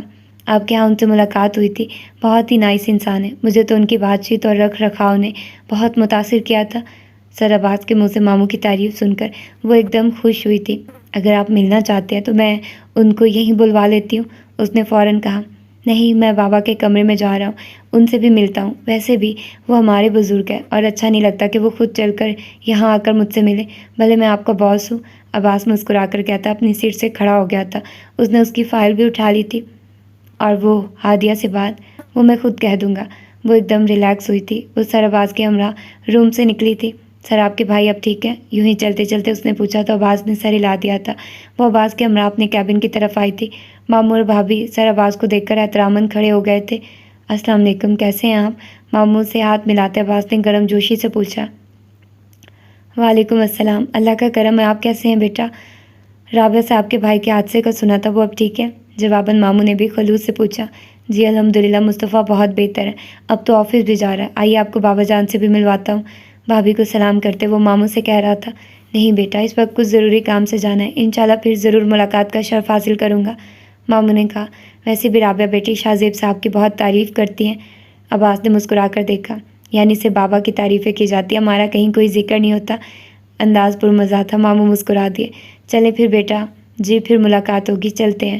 ماموں نے پھر ہاتھ ملایا تو وہ ان دونوں کے ہمراہ چلتی باہر آ گئی تھی۔ ابو بکر موجود تھا۔ ابو بکر نے جو فلیٹ منتخب کیا تھا بہت اچھا تھا، 2nd فلور پر تھا، 3 بیڈ روم، ایک کچن اور لاؤنج تھا۔ سبھی کو فلیٹ پسند آیا تھا۔ ماموں کے مشورے پر وہ ماموں کے ایک اسٹوڈنٹ کے ساتھ مل کر سپورٹس کا کاروبار شروع کر رہا تھا۔ ماموں اور امی اس رشتے سے بہت خوش تھے، سو وہ بھی مطمئن تھی۔ فلیٹ دیکھ کر وہ سیڑھیوں کی طرف بڑھے تو رابعہ کو ایک دم چونکنا پڑا۔ سیڑھیاں چڑھ کر اوپر آتی عادلہ اسے دیکھ کر تنفر سے رکی تھی۔ ماموں اور ابو بکر اوپر ہی تھے، وہ ایک دم رک گئی تھی۔ عادلہ ایک بار ان کے گھر نہ آ چکی ہوتی تو وہ بھی تنفر سے دیکھ کر گزر جاتی، مگر مشکل یہ تھی کہ بھابھی ساتھ تھی۔ وہ بھی عادلہ کو دیکھ کر فوراً پہچان گئی تھی۔ ارے رابعہ دیکھو، تمہارے سر کی وائف، بھابھی نے کہا تو رابعہ نے لب بھینچ لیے۔ او مس رابعہ، کیسی ہیں آپ؟ عادلہ نے پاس آ کر تن سے کہا تھا۔ رابعہ نے تنفر سے رخ بدلا۔ چلے بھابھی، وہ کہہ کر تیزی سے سیڑھیاں اترنے لگی تو بھابھی الجھ گئی تھی۔ رابعہ اپنے باس کی بیوی کو نظر انداز کر کے جا رہی تھی۔ رکو! عادلہ رابعہ کے اس انداز پر ایک دم غصے سے پکار رہی تھی۔ رابعہ نے پلٹ کر دیکھا، عادلہ سیڑھیاں پھلانگتی واپس اس تک آئی تھی۔ تم سمجھتے ہو باس جیسے مرد کو سب بتا کر تم میری پہنچ سے دور نکل جاؤ گی؟ یہ مت بھولو، وہ کلپس ابھی بھی میرے پاس ہیں اور تم تصور نہیں کر سکتی میں کس حد تک جا سکتی ہوں۔ میں تم جیسی عورت کے منہ نہیں لگنا چاہتی، جو کر سکتی ہو کر لو۔ میں تم جیسی 2 نمبر عورت سے ڈرتی نہیں ہوں۔ عادلہ کے آگ اگلتے لہجے پر اس نے بہت سرد لہجے میں کہا تھا۔ اوہ یو شٹ اپ! وہ چیخی تھی۔ تبھی ماموں کے ساتھ ابو بکر بھی وہاں تک چلا آیا تھا۔ کیا بات ہے بیٹا؟ ابو بکر تو عادلہ کو دیکھ کر فوراً ٹھٹکا تھا۔ ماموں نے عادلہ کو کہا۔ عادلہ نے ایک قہر بھری نگاہ رابعہ پر ڈالی اور پھر کسی کو بھی دیکھے بغیر وہاں سے چلی گئی تھی۔ رابعہ نے سر جھٹکتے باقی سیڑھیاں بھی تیزی سے طے کر گئی تھی۔ کیا بات ہے رابعہ، وہ تو تمہارے باس کی وائف تھی نا؟ بھابھی اس کے پاس آ گئی تھی۔ انہوں نے حیرت سے پوچھا۔ یس، وہ باس کی وائف ضرور تھی، مگر دونوں میں علیحدگی ہو گئی ہے۔ اوہ! ماموں اور ابو بکر بھی آ گئے تھے۔ تو تم سے کیوں الجھ رہی تھی؟ دماغ خراب ہو چکا ہے اس عورت کا۔ باس کے آفس میں کام کرتی ہوں تو اس بات پر دشمنی نکال رہی ہے۔ بمشکل خود پر ضبط کرتے اس نے کہا۔ ماموں نے خاموشی سے بات سنی تھی۔ عجیب عورت ہے، جا کر اپنے شوہر سے بات کرے۔ تم پر کیوں زور چلا رہی تھی؟ بھابھی نے حیرت کا اظہار کیا تھا۔ چھوڑیے بھابھی، ہوتی ہیں دنیا میں ایسی عورتیں بھی۔ ابو بکر نے اسے مشکل میں دیکھ کر بھابھی کو ٹالا تو وہ سر ہلا گئی تھی۔ واپسی کے سفر میں رابعہ کے اندر عجیب و غریب سی توڑ پھوڑ شروع ہو گئی تھی۔ یہ عورت اسے اپنی زندگی کا سب سے بڑا عذاب لگ رہی تھی۔ وہ لب بھینچے باقی کا سارا رستہ خاموش بیٹھی رہی تھی۔ شہوار بیمار تھی۔ انا کو کالج جا کر اسے نہ پا کر فون کرنے پر علم ہوا تھا۔ وہ سارا وقت مصروف رہی تھی۔ واپسی پر ڈرائیور لینے آیا تو اس نے سوچا رستے سے شہوار کے ہاں بھی چکر لگائے گی۔ یہی سوچ کر اس نے ڈرائیور کو رستے سے کسی فلاور شاپ سے بکے لینے کا کہا تھا۔ ڈرائیور نے ایک شاپ کے سامنے گاڑی روکی تو گاڑی سے اتر کر اندر چلی گئی تھی۔ انا وہ اپنی پسند کا بکے بنوا رہی تھی، جب اپنا نام پکارنے پر چونک کر پلٹی تو حیرت زدہ رہ گئی۔ اس کے سامنے کاشفا کھڑی تھی۔ مجھے تم سے ایک ضروری بات کرنی ہے، وہ کہہ رہی تھی۔ انا کے زاویے کشیدہ ہو گئے۔ اس لڑکی کی وجہ سے اس اور ولید کے درمیان تعلقات خراب ہو رہے تھے۔ وہ اچھی بھلی گزشتہ تمام سوچوں کو بھلا کر ولید کو قبول کر چکی تھی، مگر اب ایک بار پھر یہ لڑکی ایک طوفان بن کر اس کی زندگی میں آ گئی تھی۔ جی کہیے۔ ادھر نہیں، سامنے ہوٹل ہے، ہم وہاں کچھ دیر بیٹھ کر بات کر سکتے ہیں، وہ بہت سنجیدگی سے کہہ رہی تھی۔ آئی ایم سوری، مجھے کہیں جانا ہے، آپ نے جو بھی بات کہنا ہو وہ ولی سے کہہ دیجیے گا، وہ مجھے بتا دیں گے، انا نے سنجیدگی سے کہا۔ میں تم سے بات کرنا چاہتی ہوں، تم تھوڑی دیر میری بات سن لو تو کوئی حرج نہیں ہوگا، اب کے کاشفا نے قدرے تیزی سے کہا۔ وہ مسلسل انا کے پیچھے رہی تھی، مگر انا نے اس کے الفاظ سن کر ناپسندیدگی سے دیکھا۔ مجھے کہیں جانا ہے، آئی ایم سوری، میں کہیں نہیں چل سکتی، جو بھی کہنا ہو اسے ہی کہہ دینا، میرے پاس زیادہ وقت نہیں ہے، ناگواریہ سے گھڑی دیکھتے انا نے کہا تو کاشفا نے انا کو دیکھا۔ اس کی آنکھوں میں جلتے شعلوں کی لپک تھی۔ اوکے، تم اپنا سیل نمبر دے دو تو میں تم سے کانٹیکٹ کر لوں گی۔ But why? انا حقیقتاً الجھ گئی تھی۔ مجھے تم سے بہت ضروری بات کرنی ہے، آپ ابھی کہہ دیں جو کہنا ہے، اس نے اب کے کافی ناگواری سے کہا تھا۔ بات طویل ہے لیکن تمہارے پاس وقت نہیں ہوگا، کاشفا نے تیکھے انداز میں کہا۔ اوکے، ولی کا نمبر آپ کے پاس ہوگا، ان سے میرا نمبر لے لیں، اس نے سنجیدگی سے کہا۔ ایکسکیوز می، وہ پلٹی تھی۔ شاپ کیپر کو پیمنٹ کر کے اس نے بکے لے لیا تھا۔ سنو، وہ شاپ سے باہر نکلی تو کاشفا پھر ایک دم اس کے راستے میں آ گئی تھی۔ انا نے بہت تیکھے انداز سے اسے دیکھا تھا۔ تم ولید اور میرے درمیان سے ہٹ جاؤ تو تمہارے حق میں بہتر ہوگا، ورنہ تم جانتی نہیں ہو کہ میں کیا کر سکتی ہوں۔ انا نے کاشفا کے الفاظ پر ایک دم متوش ہو کر اسے دیکھا تو وہ اس کے سامنے آ کر اس کی آنکھوں میں آنکھیں ڈال کر بڑے پتھریلے انداز میں کہہ رہی تھی۔ تم مجھے دھمکی دے رہی ہو؟ انا ایک دم سنبھل کر نفرت سے بولی۔ نہیں، اپنے لفظوں میں تمہیں سمجھانا چاہ رہی ہوں۔ کاشفا کے انداز میں بے حسی اور نفرت تھی۔ انا نے اسے دیکھا۔ وہ جامد و سر تاثرات لیے اسے دیکھ رہے تھے۔ ولید کسی کی جاگیر نہیں کہ تم زبردستی چھین چپٹ لو۔ وہ تم سے محبت نہیں کرتا، انا نے ایک دم غصے میں آتے ہوئے کہا۔ وہ مجھ سے ہی محبت کرتا ہے اور پھر بہت جلد وہ تمہیں چھوڑ دے گا، دیکھ لینا۔ تم سے تو وہ محض اپنی بہن کی خاطر تعلق نبھا رہا ہے۔ انا کو لگا وہ زمین بوس ہونے والی ہے۔ کاشفا کے الفاظ نے اس کے اندر زلزلوں کی سی کیفیت پیدا کر ڈالی تھی۔ تم جھوٹ بول رہی ہو، انا نے کپ کپاتے الفاظ و لہجے میں کہا تھا۔ کاشفا استضائی ہنسی تھی۔ تم غلط فہمی کا شکار رہنا چاہتی ہو تو بے شک رہو۔ ولید اور میری دوستی اس نہج پر ہے کہ میں اس کی خاطر خودکشی تک کر سکتی ہوں۔ کاشفا نے کہا تو انا چونکی۔ چند دن قبل ولید نے کہا تھا اس نے اس کی خاطر خودکشی کر لی، مگر وہ بچ گئی تھی۔ ولید تو کچھ اور بھی کہہ رہا تھا۔ ولید تم سے محبت نہیں کرتا، وہ صرف مجھ سے محبت کرتا ہے، مگر اپنی بہن کی خاطر تمہیں اپنا رہا ہے، لیکن میں ایسا نہیں ہونے دوں گی۔ جو چیز مجھے نہیں ملتی میں اسے اس قابل بھی نہیں رہنے دیتی کہ کوئی دوسرا اسے استعمال کر سکے۔ یہ تو پھر ایک جیتا جاگتا وجود ہے۔ انا گمسم سی اسے دیکھے گئی۔ بہتر ہوگا کہ تم میرے اور ولید کے درمیان سے خود ہی نکل جا۔ وہ تم سے محبت نہیں کرتا، انہیں خوامخواہ خود کو ذلیل کیوں کروا رہی ہو؟ کاشفا اسے دیکھ کر مسکرائی تھی، استضاءیہ اور طنزیہ سی۔ انا کو لگا وہ گونگی بہری ہو گئی ہیں۔ اسے لگا کہ کاشفا کی آواز کسی گہرے کنویں سے آ رہی ہے۔ نہیں، ولید ایسا نہیں کر سکتا، اس نے کہنا چاہا مگر آواز حلق میں پھنس گئی۔ وہ اتنی احمق نہ تھی کہ اس لڑکی کی باتوں میں آ جاتی، مگر اس کے پاس ولید کی طرف سے کبھی پسند یا پسندیدگی کا کوئی لمحہ بھی تو نہ تھا کہ اس کی محبت ایک فخر اور مان سے اس کے وجود میں جھوم اٹھتی۔ ولید ایسا کر چکا ہے اور ان قریب تمہیں چھوڑ کر میرے پاس آ جائے گا، وہ کہہ کر ہنسی تھی۔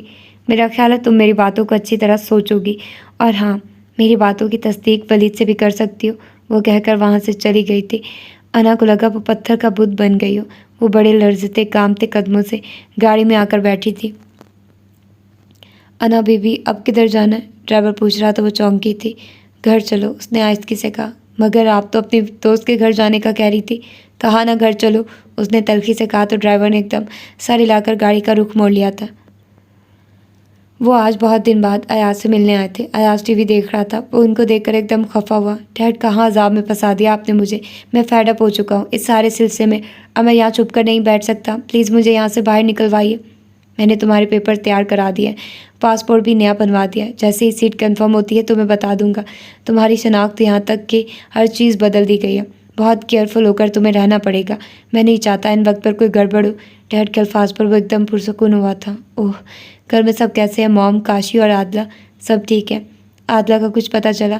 ہاں، کچھ لوگوں نے اغوا کر لیا تھا اور پھر چھوڑ بھی دیا تھا۔ میں تو بہت پریشان تھا کہ اس کے سسرال والوں نے ہنگامہ کھڑا کر دینا ہے، مگر بچت رہی، ان لوگوں کو شاید علم نہیں ہو سکا اور اس سے پہلے عادلہ واپس بھی آ گئی۔ کن لوگوں نے اغوا کیا تھا اسے پتہ نہیں چل سکا، اس کو کسی نے اسپتال پہنچا کر ہمیں اطلاع کی تھی اور گاڑی ہمیں شہر سے باہر ملی تھی، وہ بالکل ٹھیک حالت میں تھی۔ عادلہ بھی بالکل ٹھیک ٹھاک تھی۔ میں تو ابھی تک اس اغوا پر الجھا ہوا ہوں، آخر کیا مقصد تھا ان لوگوں کا؟ کوئی ڈیمانڈ اور نہ ہی کوئی نقصان ہوا۔ اوہ، انٹرسٹنگ سچویشن ہے، ایاز نے گہرا سانس لے کر کہا۔ میں آج کل کاشفا کی وجہ سے پریشان ہوں۔ کیوں، کیا ہوا؟ ایاز نے حیران ہو کر پوچھا۔ ایک لڑکا ہے ولید، تم شاید اسے جانتے ہو۔ ایاز نے سر ہلایا۔ وہی جس نے کاشی کی جان بچائی تھی؟ ہاں وہی، وہ اس میں بہت زیادہ انوالو ہو چکی ہے، جبکہ اس کی منگنی ہو گئی ہے۔ جس پر کاشی نے اس لڑکے سے بات کی، لڑکے نے کاشی کو انکار کر دیا تو اس نے سوسائڈ کر لی۔ لڑکے کو کال کی، اس نے مجھے کال کی، بامشکل کاشی کو بچا سکے ہیں، مگر کاشی اب ایک ہی دھن ہے کہ وہ ہر حال میں اس لڑکے کو پانا چاہتی ہے۔ اوہ آئی سی، تو پھر آپ اس لڑکے سے بات کریں، اسے سمجھائیں کہ وہ کاشی سے شادی کر لے، اچھا لڑکا ہے وہ، سب سے بڑھ کر شاندار پرسنالٹی کا مالک ہے۔ ایاز نے سہولت سے مشورہ دیا۔ ہاں بات تو کر لوں، مگر مجھے وہ لڑکا اس سارے معاملے میں انوالو نہیں لگ رہا۔ میں اس سے کئی بار مل چکا ہوں اور ہر بار میں نے اندازہ لگایا وہ کاشی میں انوالو نہیں، یہ کاشی کی یک طرفہ فیلنگز ہے۔ پھر اب وہ لڑکا انگیجڈ ہے، وہ کسی طور پر نہیں مانے گا۔ ہمارے اور ان کے اسٹیٹس میں بھی بہت فرق ہے، امپاسبل ہے یہ سب۔ ایاز خاموش ہی رہا۔ خیر چھوڑو اس بات کو، تمہیں ایک خبر دینی تھی۔ کیسی خبر؟ مصطفیٰ کو اس کی بارات والے دن واپسی پر کچھ انجان لوگ گولیاں مار کر چلے گئے تھے، وہ بامشکل بچا تھا اور ان لوگوں کا شک تم پر ہے۔ پولیس پورے زور شور سے تمہیں تلاش کر رہی ہے اور تمہارے تمام دوستوں پر کڑی نظر ہے۔ تمہارا دوست شہزاد بھی دبئی چلا گیا، ان لوگوں کا شک اور پختہ ہو گیا ہے، عبدالقیوم صاحب بتا رہے تھے، جبکہ ایاز ہلکا سا مسکرایا۔ تلاش کرنے دیں، ہمیں کیا، میں کون سا ان لوگوں کے ہاتھ آنے والا ہوں جو بھی ہے، جس نے بھی گولیاں ماری، اب شک تو تم پر ہے نا، اسی لیے میں نہیں آ رہا تھا۔ ایاز نے سر ہلا دیا۔ مصطفیٰ کو گولیاں مارنے والا قصہ تو اس نے اپنے باپ کو بھی نہیں بتایا تھا، اور نہ ہی اس کا بتانے کا ارادہ تھا۔ اب تم کو بہت احتیاط سے رہنا ہوگا۔ جب تک سیٹ کنفرم نہیں ہو جاتی، میں تمہیں یہاں سے قطعی نہیں نکال سکتا۔ جیسے ہی سیٹ اوکے ہوگی، میں تمہیں بتا دوں گا۔ اوکے، لیکن ذرا جلدی کیجیے گا۔ مجھے لگتا ہے کہ جیسے میں کسی قید خانے میں بند ہوں، اس نے نخوت سے کہا تھا۔ عبدالقیوم نے سر ہلایا تھا۔ مصطفیٰ کے آفیسرز کے ساتھ میٹنگ تھی۔ فارغ ہوتے ہوتے بھی رات کے 10 بج گئے تھے۔ امجد ساتھ ہی تھا۔ وہ خود اسے گھر ڈراپ کرنے آیا تھا۔ وہ اپنے کمرے میں آیا تو پہلی نگاہ بستر پر لیٹے وجود پر پڑی تھی۔ وہ شاید سوئی ہوئی تھی۔ اس نے ایک نظر ڈالی اور ہاتھ میں تھامی تمام اشیاء ایک ساتھ ایک طرف ٹیبل پر رکھ دی۔ آہستگی سے چلتا ہوا وہ شوہر کی طرف آیا تھا۔ بلینکٹ اوڑھ کر وہ کروٹ سے سوئی ہوئی تھی۔ چہرے پر بازو تھا، وہ اس کا چہرہ نہیں دیکھ پایا تھا۔ مصطفیٰ نے اس کے ہاتھ پر ہاتھ رکھ کر حرارت چیک کرنا چاہی۔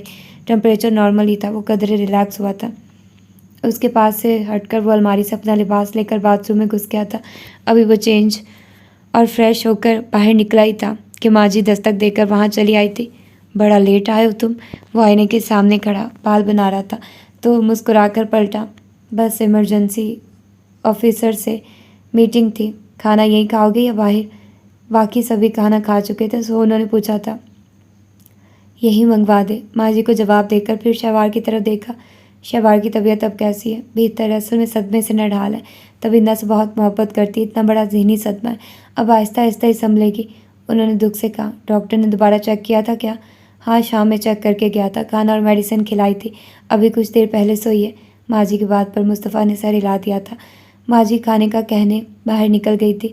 کھانا کھانے کے بعد مصطفیٰ کچھ دیر باہر آ کر بھائیوں کے ساتھ کچھ وقت گزارنے کے بعد وہ واپس اپنے روم میں آیا تھا۔ شہوار ابھی بھی سو رہی تھی۔ مصطفیٰ اپنے ساتھ لائی ہوئی فائلز میں سے ایک اٹھا کر بستر پر بیٹھ گیا تھا۔ امجد لالا روح کے بارے میں بہت کچھ بتا چکا تھا۔ وہ خود اس کیس کو تفصیل سے اسٹڈی کرنا چاہتا تھا۔ امی، مصطفیٰ نے ابھی فائل اوپن کی ہی تھی کہ شہوار ہڑبڑا کر اٹھ بیٹھی تھی۔ بالکل کل والی حالت تھی، شاید کل کی طرح۔ وہ پھر خواب میں ڈر گئی تھی۔ مصطفیٰ فائل بند کرتے اس کے قریب ہوا تھا۔ کیا ہوا؟ وہ جو گہرے گہرے سانس لے رہی تھی۔ مصطفیٰ کی آواز پر فوراً اسے دیکھا تھا۔ اس کے چہرے پر ایک دم سرخی چھائی تھی۔ اس نے اپنے سر پر دوپٹہ جمایا تھا۔ شہوار نے نفی میں سر ہلا دیا تھا۔ طبیعت کیسی ہے؟ بہتر ہے، اس نے آہستگی سے کہا۔ آواز میں ابھی بھی نکاہت تھی۔ بخار اترا؟ جی، گڈ۔ مصطفیٰ خاموش ہو گیا۔ پچھلے 2 دنوں کے درمیان جو کھنچاؤ والی کیفیت اور ماحول تھا، وہ ایک دفعہ پھر مصطفیٰ کو یاد آنے لگا تو اس نے سر جھٹکا کہ بہرحال یہ سچ تھا کہ رات شہوار کی حالت اور رونا دیکھ کر اس کے اندر ناراضگی اور خفگی کی جو بھی کیفیت تھی وہ ایک دم زائل ہو گئی تھی۔ گاؤں سے بوا جی کے متعلق کوئی اطلاع ملی؟ مصطفیٰ کے سوال پر اس کی آنکھیں آنسوؤں سے بھرنے لگی۔ اس نے نفی میں سر ہلا دیا۔ رونے اور اس طرح سے ہمت ہارنے سے مسائل حل نہیں ہوتے، ہمت کرنا ہوگی، ورنہ صدمے اور ٹینشن سے تمہارا اپنا ہی نقصان ہوگا۔ مصطفیٰ کے الفاظ پر وہ ایک دم شدت سے روئی تھی۔ مصطفیٰ نے لب بھینچ لیے۔ وہ اس وقت جس گرداب میں پھنسی ہوئی تھی اس میں سے فی الحال نکالنا بہت مشکل مرحلہ تھا۔ مرنے والوں پر صبر آ جاتا ہے، مگر جان بوجھ کر کھو جانے والوں پر دل راضی نہیں ہوتا۔ میں کیا کروں؟ میرے لیے تو میری اپنی ہی ذاتی سوالیہ نشان بن چکی ہے۔ روتے ہوئے اس نے کہا۔ جس طرح وہ اس وقت ذہنی کشیدگی کا شکار تھی، ایسے میں اس کے سامنے ہمت کرو، صبر کرو کہ الفاظ بے معنی تھے۔ تو رونے سے بھی تو مسائل حل نہیں ہوتے، مصطفیٰ نے سنجیدگی سے کہا۔ اس نے مصطفیٰ کو دیکھا۔ مصطفیٰ کا لہجہ نارمل تھا، کل والی بیزاری نہ تھی، بلکہ آدھی رات میں جس طرح مصطفیٰ نے اس کا خیال رکھا تھا وہ ابھی تک سوچ سوچ کر اپنی رات والی جذباتیت پر نادم ہو رہی تھی۔ اگر رونے سے مسائل حل ہو جاتے ہیں تو میں کبھی بھی رونے سے منع نہیں کروں گا۔ مصطفیٰ کی سنجیدگی پر اس نے بامشکل اپنے آنسو صاف کیے تھے۔ مجھے گاؤں جانا ہے، کچھ توقف کے بعد اس نے کہا تو مصطفیٰ چونکا۔ کیوں؟ شہوار خاموش رہی تھی۔ فرار ہر مسئلے کا حل نہیں ہوتا۔ تبندہ بوا چلی گئی ہیں، چلو مان لیتا ہوں کہ یہ ان کی غلطی ہے کہ وہ کچھ بھی بتا کر نہیں گئی، لیکن جہاں تک میں جانتا ہوں وہ کوئی بھی قدم بلا سوچے سمجھے نہیں اٹھا سکتی۔ ہو سکتا ہے نہ بتا کر جانے کی کوئی سالڈ سا ریزن بھی ہو۔ مصطفیٰ نے تلخی سے کہا، تحمل سے کہا۔ کیا ریزن ہو سکتا ہے؟ اس کی آواز رندھی ہوئی تھی۔ مصطفیٰ نے گہرا سانس لیا۔ شہوار کو بغور دیکھا، چہرہ سرخی لیے ہوئے تھا، آنکھوں کے پپوٹے سوجے اور بھاری ہو رہے تھے، ناک علیحدہ سرخ انگارے کی طرح دہک رہی تھی۔ لباس بھی وہی تھا، یعنی آج سارا دن بستر پر رہنے اور انہیں کے سوا کوئی کام نہ ہوا تھا؟ یہ تو اب بوا جی ہی بتا سکتی ہیں۔ ویسے میں آج ایک جگہ گیا تھا، کوشش کرتا ہوں 1-2 دن میں ان تک رسائی ہو جائے۔ اس کی پریشانی دیکھتے مصطفیٰ نے کہا تو اس نے ایک دم چونک کر کہا مطلب کہاں گئے تھے آپ؟ سکندر انکل کے ID کارڈ پر جو ایڈریس تھا اسی کو تلاش کرنے نکلا تھا۔ تو پھر کچھ پتہ چلا؟ اس کے لہجے میں ایک دم بےقراری سمٹ آئی تھی۔ جس گھر کا ایڈریس لکھا ہوا تھا وہاں کچھ لوگ رینٹ پر رہ رہے ہیں اور گھر کے مالک ملک سے باہر ہیں۔ شوار کو لگا جیسے اس کی ساری امیدیں ایک دم دم توڑ گئی ہیں۔ مجھے یقین ہے وہ ایسی کسی بھی جگہ پر نہیں گئی ہوں گی جہاں ہمیشہ کوئی ہم پہنچ سکے۔ مجھے لگتا ہے وہ اب کبھی بھی واپس نہیں آئیں گی۔ وہ مایوسی کی انتہا پہ تھی۔ انسان کو کبھی بھی اور کسی بھی عالم میں امید کا دامن نہیں چھوڑنا چاہیے۔ وہ مل جائیں گی اور میں خود ہر ممکن کوشش کروں گا، مصطفیٰ نے کہا تو وہ پھر سسک اٹھی۔ اگر انہیں ملنا ہی ہوتا تو کم از کم مجھے تو بتا کر جاتی۔ وہ مجھ سے سب تعلق توڑ کر گئی ہیں۔ مصطفیٰ نے سنجیدگی سے اسے دیکھا۔ ایک دم اس پر رحم آنے لگا۔ مصطفیٰ نے اس کی طرف ہاتھ بڑھایا۔ ارادہ اس کا ہاتھ تھام کر دلاسا دینے کا تھا، مگر پھر ہاتھ پیچھے ہٹا لیا تھا۔ شہوار نے بڑی شدت سے مصطفیٰ کی اس حرکت کو نوٹ کیا تھا۔ کل جب وہ کمرے میں آئی تھی تو مصطفیٰ کا انداز عزت برگشتہ تھا، مگر رات جس طرح وہ پیش آیا تھا اور اب جس طرح نرمی سے مخاطب تھا، وہ سمجھ رہی تھی کہ مصطفیٰ پچھلی تمام ناراضگی کو بھول چکا ہے۔ مگر اب جس طرح مصطفیٰ نے ہاتھ پیچھے ہٹایا تھا، اس کے اندر تابندہ بوا سے ہٹ کر پہلی بار ایک عجیب سا احساس پیدا ہوا تھا۔ رونے سے طبیعت مزید خراب ہوگی، بہتر ہے پرسکون ہو کر سونے کی کوشش کرو اور ذہن سے فی الحال ہر طرح کی سوچ نکال دو، مصطفیٰ سنجیدگی سے کہہ رہا تھا۔ شہوار خاموشی سے آنکھیں صاف کرتے پھر نیم دراز ہو گئی تھی۔ مصطفیٰ نے ایک پل اسے دیکھا تھا، وہ آنکھیں بند کر چکی تھی، اس کی پلکیں ہلکا ہلکا لرز رہی تھی۔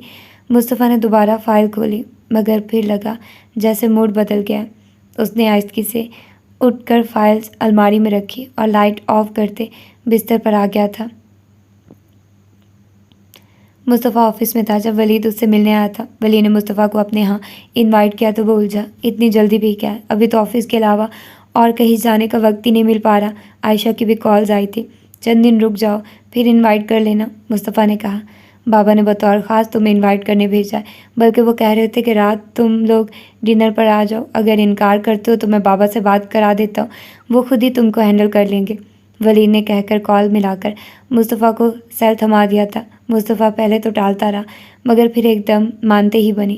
چلو پھر طے ہوا کہ تم لوگ رات ڈنر پر ہماری طرف آ رہے ہو، مصطفیٰ نے بابا سے بات کر کے سیل اسے تھمایا تو ولید نے مسکرا کر پوچھا۔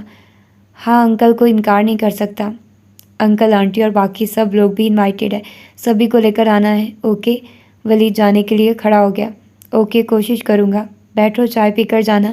نہیں آفس سے آیا ہوں، تم لوگ وقت پر پہنچ جانا، وہ کہہ کر وہاں سے نکل آیا تھا۔ وہ ویسے ہی اپنے آفس میں آیا تو چونکا۔ کاشفا اس کے آفس میں بیٹھی ہوئی تھی۔ ولید کی بہویں تن گئی۔ ہیلو، کاشفا اسے دیکھ کر مسکرا کر کھڑی ہوئی تھی۔ ولید نے اس پر ایک سرسی نگاہ ڈالی تھی۔ یہ لڑکی دن بدن اس کی نظروں میں اپنے مقام سے گرتی جا رہی تھی۔ کیسے ہو؟ وہ اپنی سیٹ پر آ کر بیٹھا تو اس نے پوچھا۔ تم کیوں آئی ہو یہاں؟ وہ سرد سے لہجے میں پوچھا۔ تم مسلسل مجھے اگنور کر رہے ہو، میری کال تک پک نہیں کر رہے، میں تمہارے لیے پاگل ہو رہی ہوں، تم ایسا کیوں کر رہے ہو؟ ولید اس کے سوال پر وہ بھی ایک دم تنفر سے گویا ہوئی تھی۔ میں نے محض تم سے سلام دعا کا تعلق رکھا تھا، رہ گئی دوستی کی بات، وہاں بھی میں نے اپنی لمٹس کراس کرنے کی قطعی کوشش نہیں کی تھی۔ میں نہیں سمجھتا کہ میرے کسی بھی عمل سے تمہیں شے ملی ہو، ولید نے سرد انداز میں کہا۔ ولید میں تمہاری خاطر بالکل بدلنے کو تیار ہوں، وہ عاجزی سے بولی، مگر مجھے تمہارے بدلنے سے کوئی سروکار نہیں، ولی نے کہا تو کاشفا آنکھوں میں غضب لیے اسے دیکھے گئے۔ تو تم مجھے انکار کر رہے ہو؟ وہ ایک دم پھنکاری تھی۔ ولی نے استضاعیہ دیکھا۔ انکار تو میں بہت پہلے سے کر رہا ہوں، تم خود ہی اس حقیقت کو قبول کرنے پر تیار نہیں ہو۔ ولید کا انداز اب بھی تمسخرانہ تھا۔ کاشفا ایک دم اپنی جگہ سے اٹھ کھڑی ہوئی تھی۔ ولید یاد رکھنا میں بہت فیئر ہو کر تمہاری طرف بڑھی تھی، اس لیے کہ میرے دل نے خود سے پہلی بار کسی مرد کی طلب کی تھی، اور میں نے اپنی طلب میں پاگل ہو کر تمہاری خاطر خودکشی کی کوشش تک کر لی کہ شاید تم پگھل جاؤ۔ لیکن ولید میں اب خود کو ڈیگریڈ نہیں کروں گی، اب میں وہ کروں گی جو تمہارے وہم و گمان میں بھی نہیں ہوگا۔ ایک عورت سب کچھ برداشت کر سکتی مگر اپنی تذلیل نہیں، یاد رکھنا۔ ولید مجھ سے دوستی تو کی تھی تم نے، اور اسی دوستی کو میں معاف نہیں کروں گی، وہ نخوت و تنفر سے کہتے وہاں سے نکل گئی تھی۔ ولی نے عزت اضطراب میں گرتے اسے وہاں سے جاتے دیکھا تھا، پھر غم و غصے سے سامنے پڑی فائل اٹھا کر ایک طرف پٹکتی تھی۔ تو یہ تھی آج کی ایپیسوڈ، ہوپ فلی کہ آپ لوگوں کو پسند آئی ہوگی۔ فرسٹ آف آل ہم بات کرتے ہیں وہاں سے جہاں پر ولید انا کو جھوٹ بول کر لے جاتا ہے، مصطفیٰ کا کہہ کر وہ اس کو کیتھی سے ملوانے لے جاتا ہے۔ مجھے پہلے یہ بات سمجھ نہیں آئی کہ اس کو پتہ ہے اس کو نہیں پسند، نہ اس کو کاشفہ پسند ہے نہ اس کو کیتھی پسند ہے۔ وہ اتنی حساس ہے، جب اس کو یہ پتہ ہے کہ اس کے باپ کو نہیں پسند کیتھی کا ذکر، یا وہ اس کو اتنا پسند نہیں کرتا، تو اس کو اتنا بھی کیا پتہ نہیں چل پایا کہ وہ اس کو پسند نہیں کرتی۔ وہ کیتھی کے کہنے پر صرف اس کے لیے ملوانے اگر وہ لے ہی جا رہا تھا تو ایٹ لیسٹ وہ اس کو بتاتا، وہ اس کو اعتماد میں لے کر جاتا ہے کہ وہ جھوٹ بول کر لے جاتا ہے۔ خیر، آئی نو ولید جینٹل مین ہے، وہ ایک اچھا انسان ہے، لیکن وہ اس چیز کو کیوں نہیں سمجھ پا رہا؟ ایک چیز اتنی واضح ہے کہ اس کا موڈ اتنا فوراً خراب ہو جاتا ہے، وہ پھر بھی اس کو اور خود کو زج کر رہا ہے۔ مطلب اس کو پتہ ہے وہ خود بھی اس چیز کو، ہم خود زج ہو رہے ہیں یار، تو وہ دونوں ایک دوسرے کو فیس کر رہے ہیں، تو وہ تو ہوتے ہی ہوں گے نا۔ تو خیر وہ جھوٹ بول کر ایسے لے جاتا ہے۔ پھر انا بھی تھوڑی عجیب ہے یار، اگر انا کی ہم بات کریں تو یار وہ اگر لے کر جا رہا ہے تو اس کو اس چیز کو فیل کرنا چاہیے کہ اگر اس کے دل میں کچھ بھی غلط ہوتا تو وہ اس کو لے کر ہی کیوں جاتا۔ اگر وہ اس کو اعتماد میں لے کر جا رہا ہے تو اس کو تھوڑا سینسیبل طریقے سے اس چیز کو سمجھنا چاہیے۔ نہیں، وہ بھی پھر انا ہے اپنے نام کی ایک، وہ بھی اس چیز کو عجیب ہی وے سے لے رہی ہے۔ دونوں ہی نا اپنی اپنی جگہ پر عجیب ہے، سیدھی سی بات ہے، ٹھیک ہے، اب کیا ہی کہیں اس کے بارے میں۔ پھر اس کے بعد سین آتا ہے آئی تھنک سو شہوار کا جس طرح سے وہ سین ہوتا ہے کہ اس کے ساتھ ظاہر سی بات ہے یار، اگر دیکھا جائے تو وہ واقعی میں وہ اپنی جگہ پر بالکل ٹھیک ہے، اس کے ساتھ بہت برا ہوا۔ تبندہ بوا کو ایسے نہیں کرنا چاہیے تھا۔ یہاں پر تبندہ بوا کو میں جسٹیفائی نہیں کروں گی، لیکن ابھی آپ لوگ تصویر کا ایک رخ دیکھ رہے ہو، ابھی صرف آپ لوگوں کو صرف تبندہ بوا کی ایک طرف کی سائڈ سٹوری پتہ ہے، آپ لوگوں کو دوسری طرف کا نہیں پتہ، ٹھیک ہے۔ وہ کچھ تحفظات کی وجہ سے یہ ساری بات نہیں بتا رہی، اور دوسری بات رائٹر ہمارے دماغ کے ساتھ کھیل رہی ہے، وہ خود ابھی کچھ چیزیں ریویل نہیں کرنا چاہ رہی۔ اگر ابھی سے تبندہ ساری بات بتا دے تو سٹوری جیسے ایک دم سے ہمارے سامنے کھل جائے گی، ہمیں پتہ چل جائے گا۔ تو یہ چیزیں، ان چیزوں کو سمجھو، کردار بذات خود اچھا برا نہیں ہوتا، رائٹر اس کو اس طرح سے دکھا رہی ہے تو ہم لوگ اس طرح سے دیکھ رہے ہیں، ٹھیک ہے۔ تو تبندہ بوا کے بارے میں ابھی اتنی جلدی رائے مت قائم کرو، ٹھیک ہے۔ تو اس کو اس کی وہ چھوڑ دو اس کی بات پر، ابھی آپ لوگوں کو نہیں پتہ، ابھی آپ لوگ کچھ نہیں کہہ سکتے، ٹھیک ہے۔ اس کے بعد بات آتی ہے اس کے بعد مصطفیٰ اور ان دونوں کا سین ہوتے ہیں، ٹھیک ہے۔ مصطفیٰ آف کورس وہ ہی از اے جینٹل مین، اور اس نے وہی جیسا اس کا وہ آرا ہے اس نے بالکل ویسے کیا۔ وہ پہلے تو وہ ظاہر سی بات ہے اپنے وہ رہا ایک اپنے مانچو مین کے والے وہ جو سٹائل ہے اس میں رہا، اس نے پھر اس کو تھوڑا سا وہ ٹف ٹائم دیا، لیکن خیر وہ بعد میں نارمل ہو گیا، ٹھیک ہے۔ اس کا جیسے وہ خواب ہوا تو وہ ڈر جاتی ہے، تو اس طرح کا سارا سین ہوا۔ اس کے بعد ضیاء صاحب کا سین ہوا۔ ضیاء صاحب نے بالکل صحیح پوائنٹ اٹھایا، اس نے کہا کہ تمہیں انا کو لے کر نہیں جانا چاہیے تھا، اس کو کیتھی نہیں پسند آئی، اور لڑکیوں کے معاملے میں احتیاط کرنی چاہیے، جو کہ ضیاء صاحب کا سالڈ اور میرا خیال ہے ٹھیک پوائنٹ تھا۔ مطلب ایک بندے کو نہیں پسند، ٹھیک ہے، وہ اس کو پسند کرتی ہے، وہ اچھی ہے سارا کچھ، لیکن اگلے بندے کو پتہ چل گیا ہے کہ وہ ٹریگر ہوتی ہے ایک چیز سے، تو اس کو مت کرو نا، نہ لے جاؤ، نہ کرو۔ لیکن خیر اب ویسے بھی میرا خیال ہے کیتھی اتنی بھی ڈیسپریٹ نہیں ہو رہی تھی جتنا ولید اس کو لے کر لے گیا ہے، ٹھیک ہے۔ اگر کیتھی اکیلی بھی اس سے مل کر خوشی ہوتی، اس کو انا سے ملنے کا اتنی بھی وہ خوشی نہیں تھی کہ وہ کرتی اور وہ اتنا زیادہ اس چیز کو کرتی۔ خیر یہ ایک الگ بات ہے۔ پھر اس کی شادی کے بعد یار یہ شادی مجھے نہیں لگتا یہ میڈیکل فیلڈ کی لڑکیاں ہیں، ٹھیک ہے، ان کی شادیاں ہو رہی ہیں، ان کے وہ یونیورسٹی سے آئے دن چھٹیاں کر رہی ہیں، بھئی ان کا الگ ہی میڈیکل فیلڈ چل رہا ہے، پتہ نہیں کیسی ان کی اچھی، مطلب یار ہو سکتا ہے کہ وہ بہت ذہین ہو، میں تو اپنے دماغ کے حساب سے کہہ رہی ہوں، ورنہ میں ان کی جگہ پر ہوتی تو میں تو پاگل ہو گئی ہوتی پڑھ پڑھ کے۔ خیر اسی لیے میں نہیں ہوں۔ تو باقی دوسرا سین کیا ہوتا ہے، باقی وہیں اب مصطفیٰ ڈھونڈنے نکل رہا ہے، مصطفیٰ اس چیز کو خود اب لے رہا ہے، تو اب یہ مصطفیٰ ہی ہے جو ساری چیزیں ریویل کرے گا اور ہمارے سامنے ایک سائڈ سٹوری لے کر آئے گا۔ تو یہ مصطفیٰ اس چیز کے پیچھے پڑ گیا، تو اب وہ کچھ نہ کچھ کر کے ہی رہے گا۔ اس کے بعد پھر کیا ہوتا ہے کہ اب باقی سین یہ ولید والا اور کاشفہ والا. کاشفہ شی از ویری ڈینجرس لیڈی اور بہت ہی کوئی بدتمیز ہے، وہ پیچھے ہی پڑ گئی ہے. اور ولید اب بیچارہ چاہ کر بھی اس کو سمجھ نہیں آ رہی وہ اسے کیسے پیچھا چھڑائے. اور یہ تینوں بہن بھائی اتنے فسادی ہیں نا.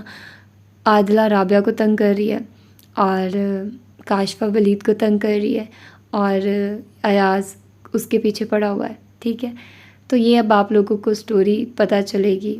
مطلب جب آپ لوگوں کو ساری سٹوری پتہ چلے گی نا تو آپ لوگ کہیں گے واو یہ کیا تھا، یہ ایسے سٹوری تھی.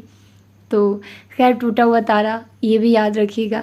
اور باقی یار سمیرہ شریف تو بہت اچھا لکھتی ہیں آج کے دور میں. ابھی میں پڑھ رہی ہوں تو میں ابھی بھی کہہ رہی ہوں کہ وہ بہت میچور لکھتی ہیں، بہت اچھا لکھتی ہیں.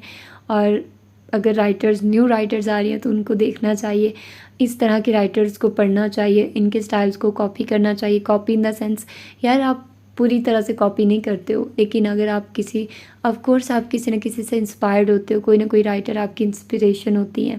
ٹھیک ہے، تو اس کو آپ مائنڈ میں رکھ کر اپنے رائٹنگ سٹائل کو پک کرتے ہو. آف کورس آپ کا ایک الگ سٹائل ہوتا ہے، لیکن آپ کے لیے ضروری ہے کہ آپ جو رائٹرز اچھا لکھتے ہیں ان کو ضرور دیکھیں. اقرا صغیر احمد بہت اچھا لکھتی ہیں، ان کا سٹائل بھی بہت مزے کا ہے. ان کے ان کا بہاروں کے سنگ سنگ اگر ابھی آپ لوگوں نے نہیں سنا تو ضرور سنیے گا. میں آپ لوگوں کو سجیسٹ کرتی ہوں اس ناول کا. اور اس کے علاوہ اقرا صغیر احمد کے اور بھی ناول ہیں جو میں انشاءاللہ آگے پڑھنے والی ہوں، کیونکہ مجھے ان کا رائٹنگ سٹائل بہت پسند ہے اور میں ان کے آگے بہت سارے ناولز پڑھوں گی. کیونکہ مجھے پرسنلی پسند ہے تو میں اب اس چیز کو نہیں دیکھوں گی کہ آپ لوگ سن رہے ہو نہیں سن رہے، آپ لوگوں کو پسند آ رہے ہیں نہیں آ رہے. کیونکہ مجھے پسند ہے تو میں چاہتی ہوں جو میری فیوریٹ ناولز ہیں وہ میں ساری اپلوڈ کروں. نازیہ کنول نازی کا بھی میں اپ کمنگ ایک ناول اپلوڈ کروں گی. اور مجھے ایک میری سبسکرائبر نے ماہ مل کا ناول سجیسٹ کیا ہے، تو میں دیکھ رہی ہوں کہ وہ ناول کیسا ہے. میں اس کے بارے میں بھی سرچ کرتی ہوں تو پھر انشاءاللہ وہ میں اپلوڈ کروں گی. اور میں اس کو میرا خیال ہے آج میں اس کو ڈاؤن لوڈ کرتی ہوں اور اس کو دیکھتی ہوں وہ کتنا لینتھی ہے، کیا سٹوری ہے.